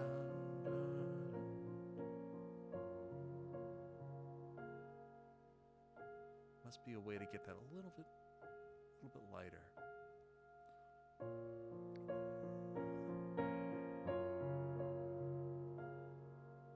Maybe if I soft pedal on that last note.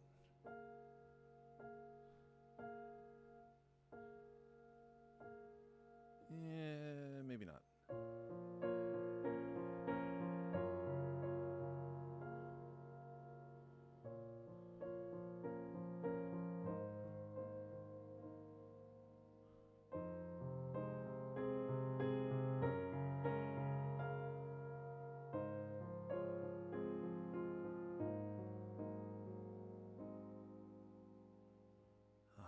I had to get that voicing better. Dun, dun, dun.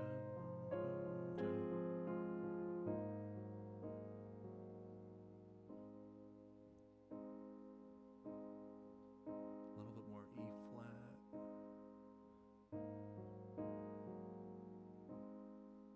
Do I want a clean pedal though?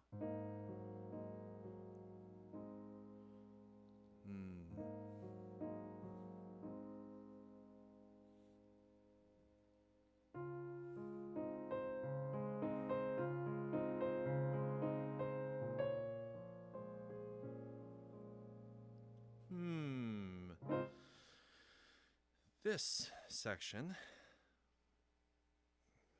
What to do with this section? I already instinctively want to separate the bass and the right hand.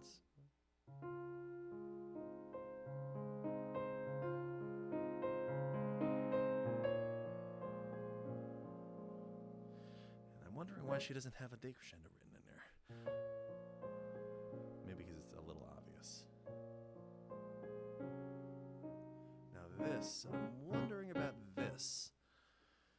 I don't know if that's in error or if I'm just bad at voicing that.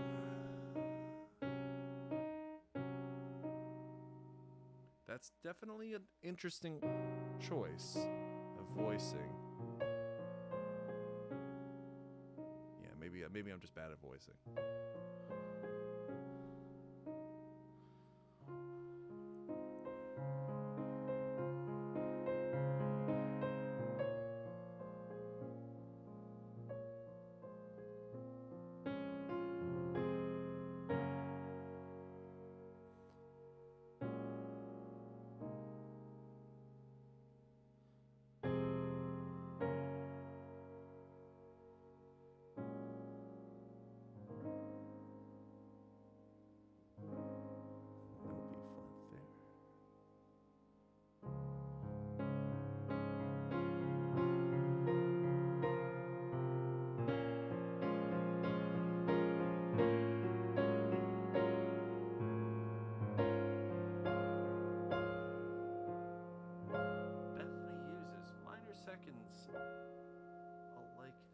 other pieces. So I think that's correct.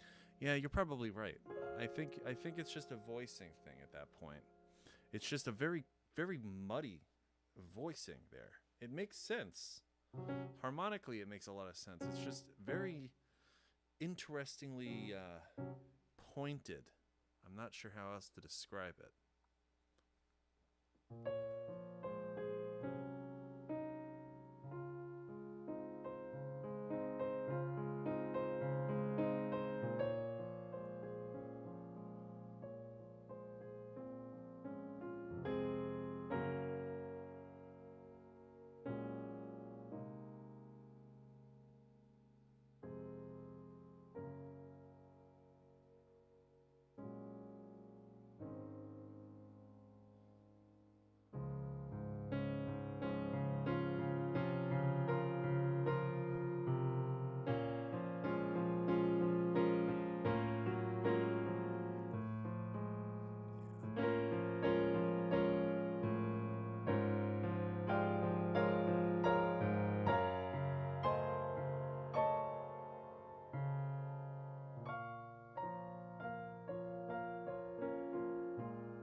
I'm gonna have to be able to stay loose in that section. That's a really nice.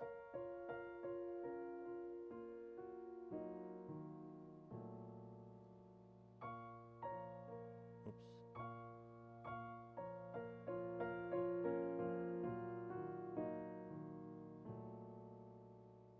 Let me lead into it.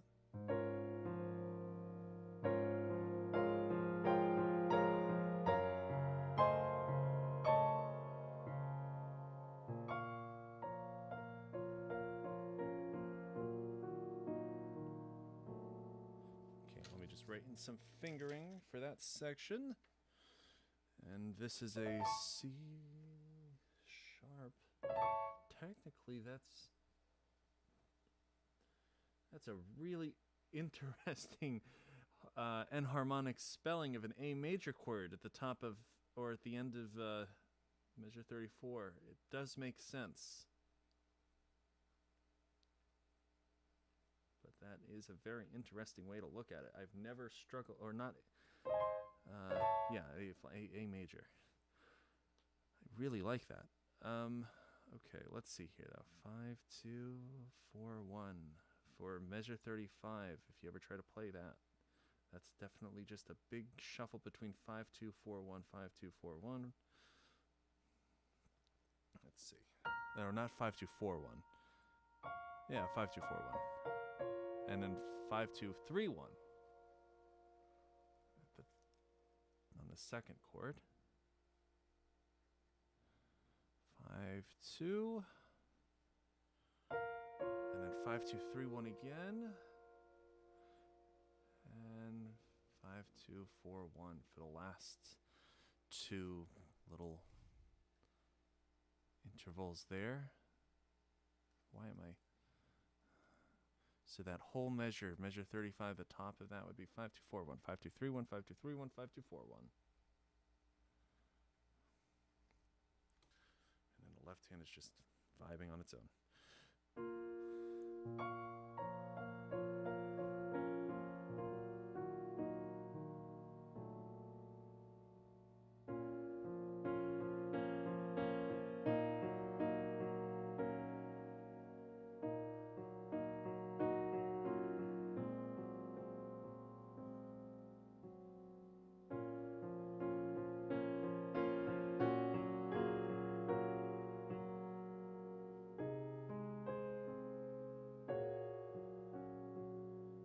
So that would be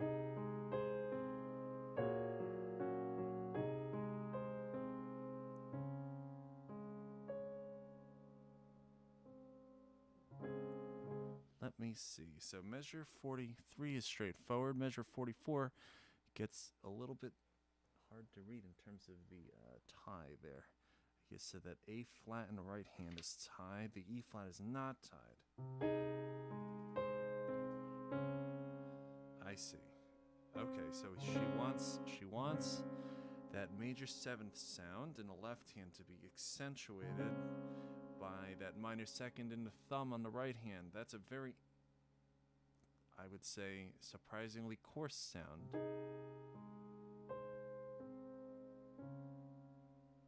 But it's nice.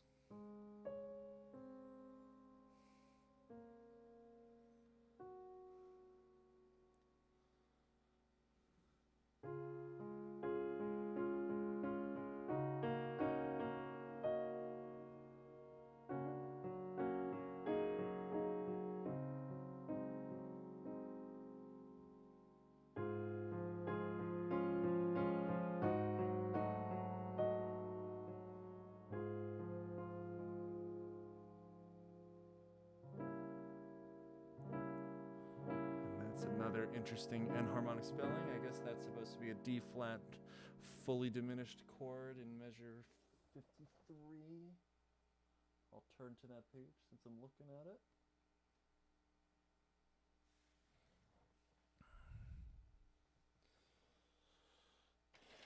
D flat fully diminished.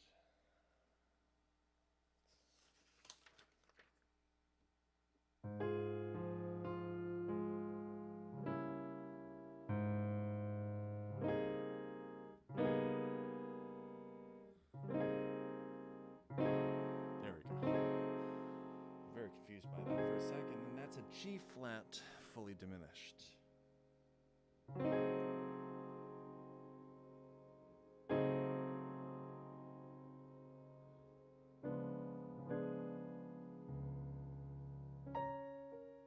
Okay, so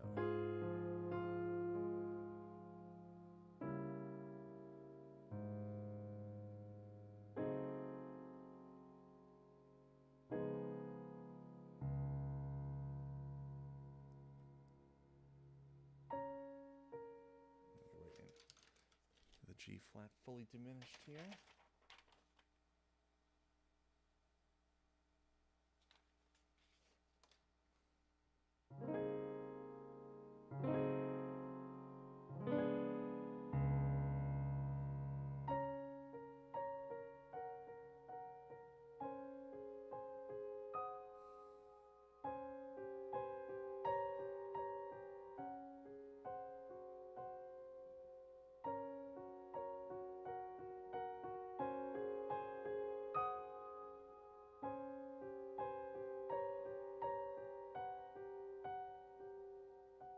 Love that ending. It says at the bottom, if you prefer a more resolved ending, go back and repeat the first two lines. But do I want a more resolved ending? Probably not. Well, maybe I do want a more resolved ending philosophically, but not for this piece.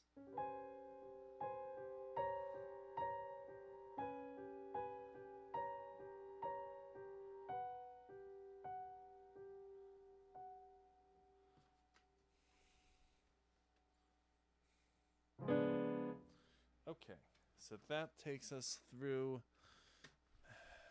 After Sorrow. And with that, maybe I'll take a look at one more piece for now.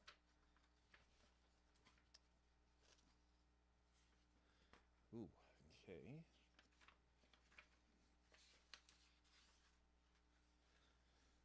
Maybe...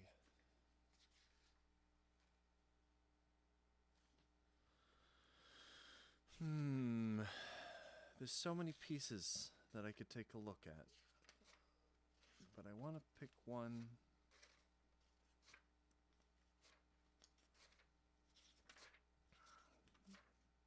that'll sound... Oh, it's tough.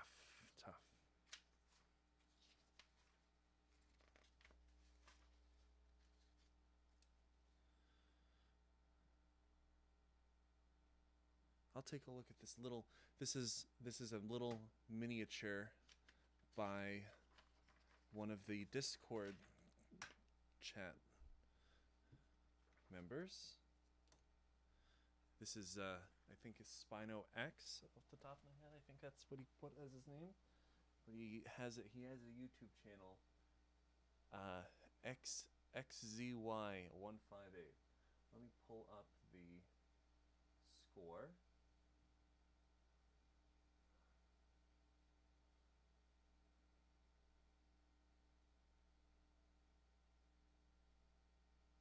And this one, there's only 2 pages to the first section, so this one should be a little bit more sensical to read.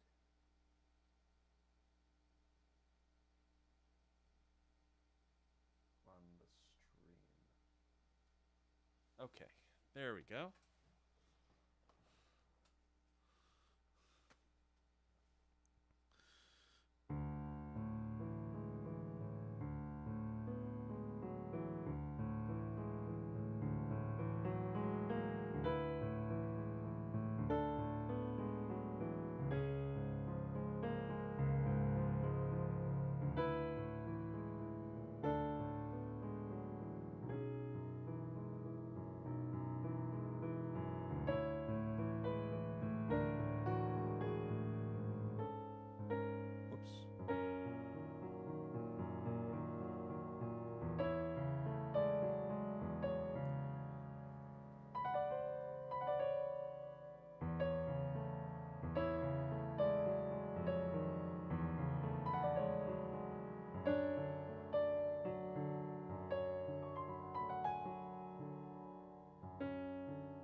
Yeah, let me take a second run through that. I think I could do that in the second try here.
What am I doing?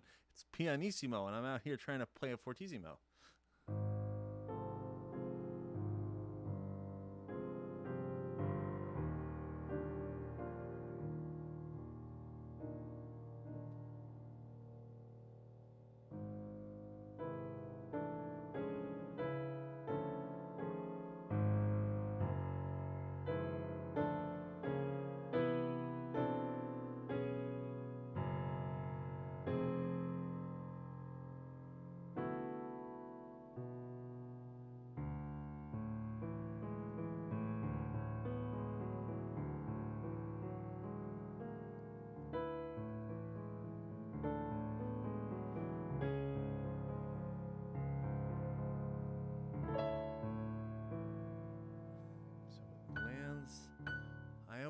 Polyrhythms, but I need to be a little bit more precise with them. So this one, let's see, it goes, I'm looking at measure 17 right now.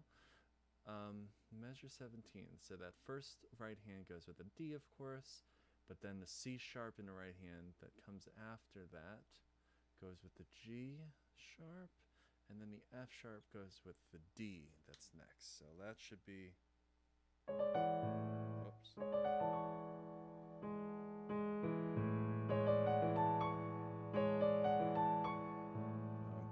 It's a 2 against 5.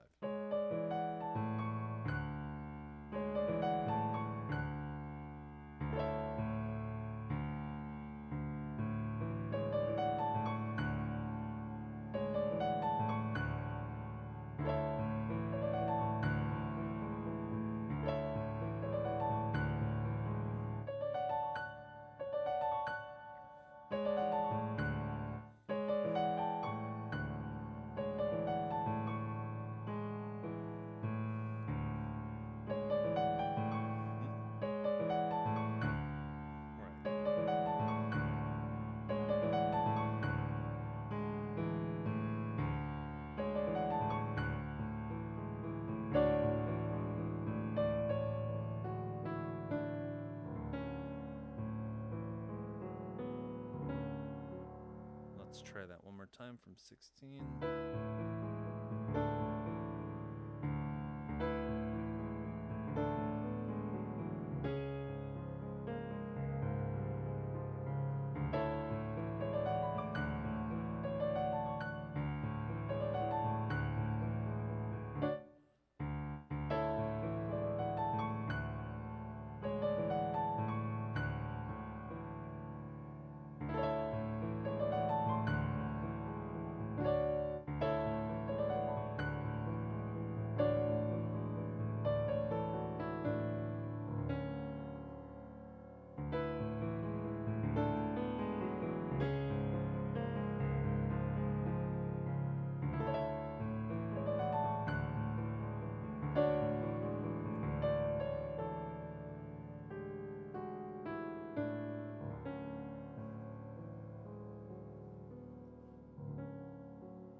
Okay, let's see. Let me try to play that from the beginning.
I'm going to play that a little softer when I perform it.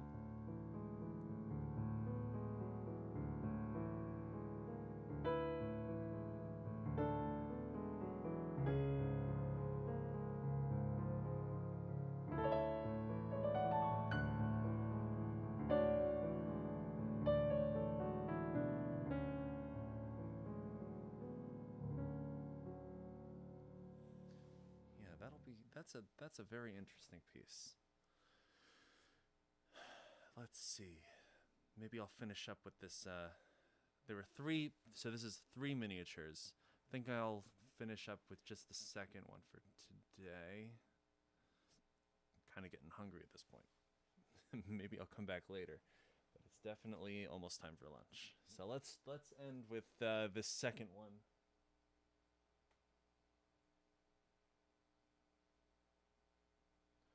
Wonder if there's a way.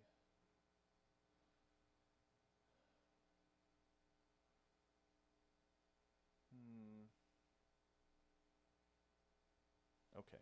Well, there's only one line on the third page, so let's just sight read from here. We'll sight read from the second page, and then we'll just see what we're feeling after that. Maybe I'll turn the page to work on that too.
that last line in a second. Let's try to sort out this little passage here, starting from measure 35.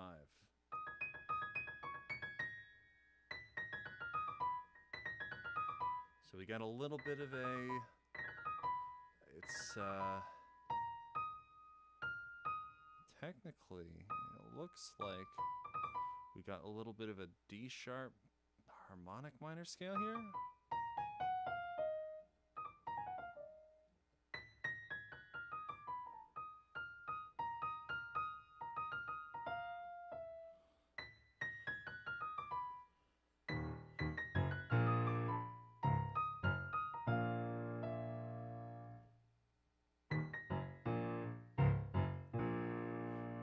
Left hand, it's outlining a D sharp minor, going into an F sharp major in second inversion. Okay, so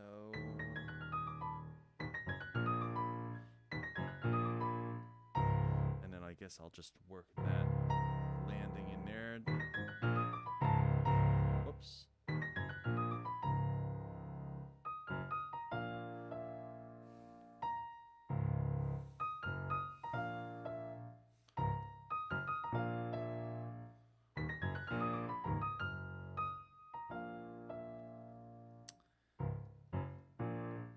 Definitely going to need to work on my passages.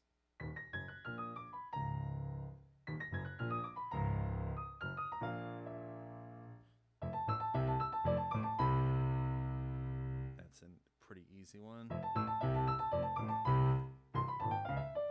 And then that is, maybe I'll turn on to 4.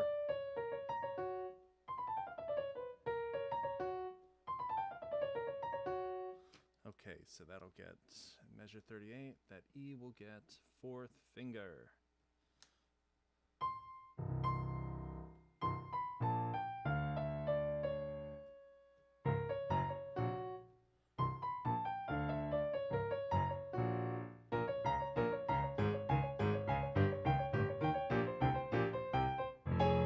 And then that is the second page. I will take a look at that in just a second, but let me just run over this from measure 35 one more time. Let me put a rehearsal mark for that. So at this fortissimo section where it says a tempo, I'm going to call that rehearsal mark A.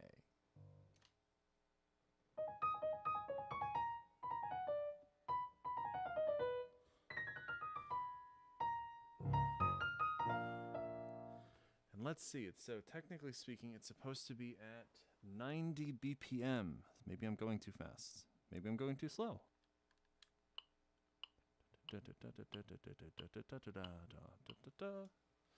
Okay.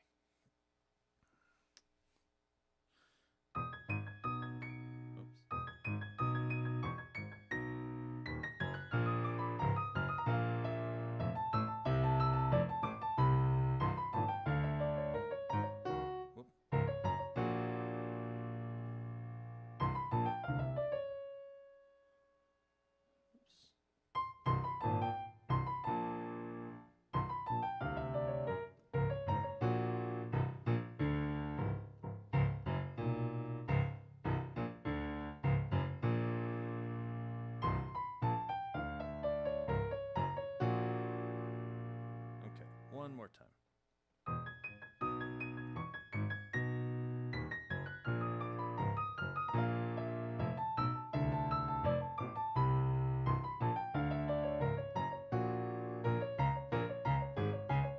And just so that you can see that last line, let me scroll to it. There you go.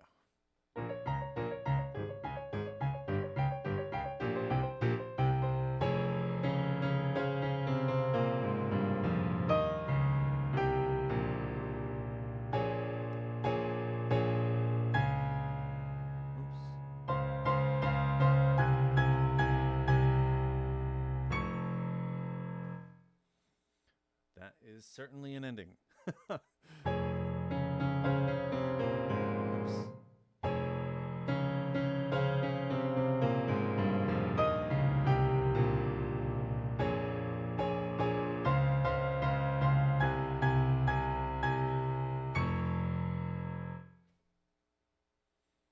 So then from measure 35, it would be.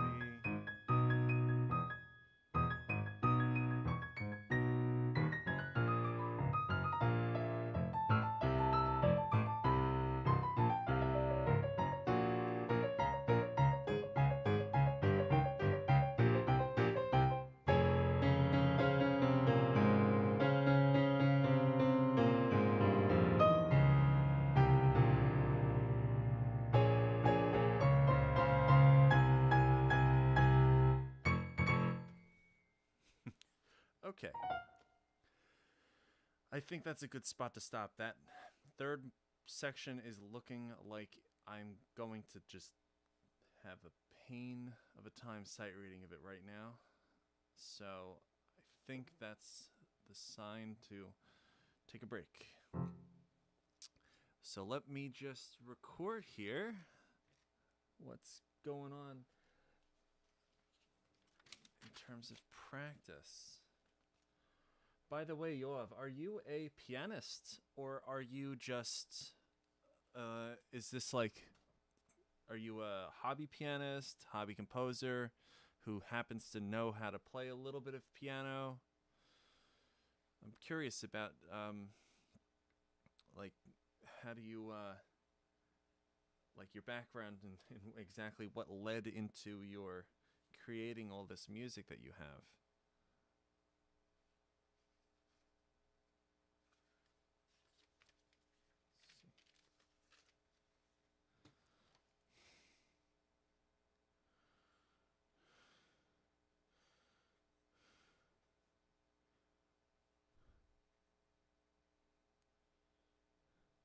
Play a little bit, but you mostly compose nowadays? Nice. Yeah, composing really, a lot of people think that it has to be based in an instrument, but it's really fun when you could just kind of compose freely without having to feel constrained by what a physical by what physically is comfortable for you as a player.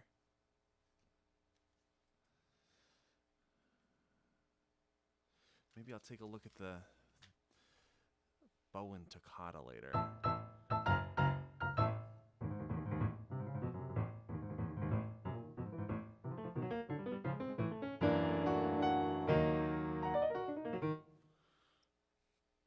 That'll be a fun one. Okay. So let's see. I did the 3 miniatures, the Joachim preludes, the Lens music. I did Yoav's Sonata Gofa.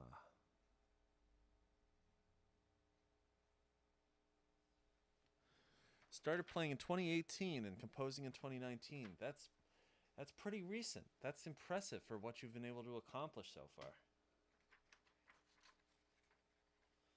I guess you must be what, like a high schooler or early college? Or maybe you're just a late beginner of some sort in terms of music?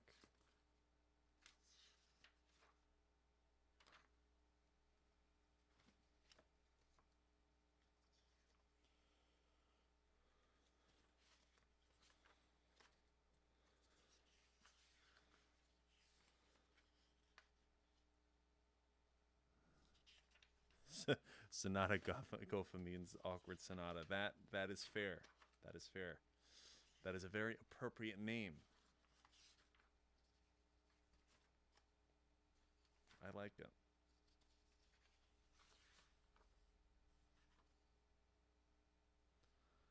In your third year of a math degree. Oh my goodness. Math. Yeah, I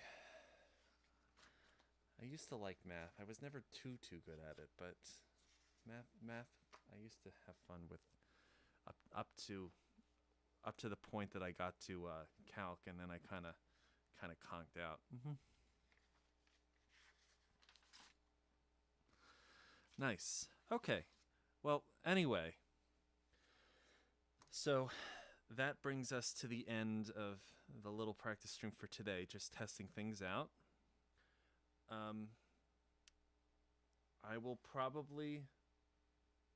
I'll probably take a break for the rest of the day and then just come back tomorrow after I sort out some technical things with the score reading and such, so that you guys can follow along better next time.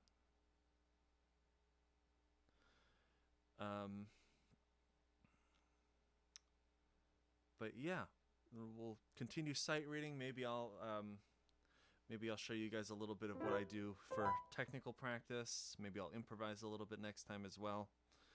But yeah, just until the channel starts picking up, there isn't really too much that I have planned.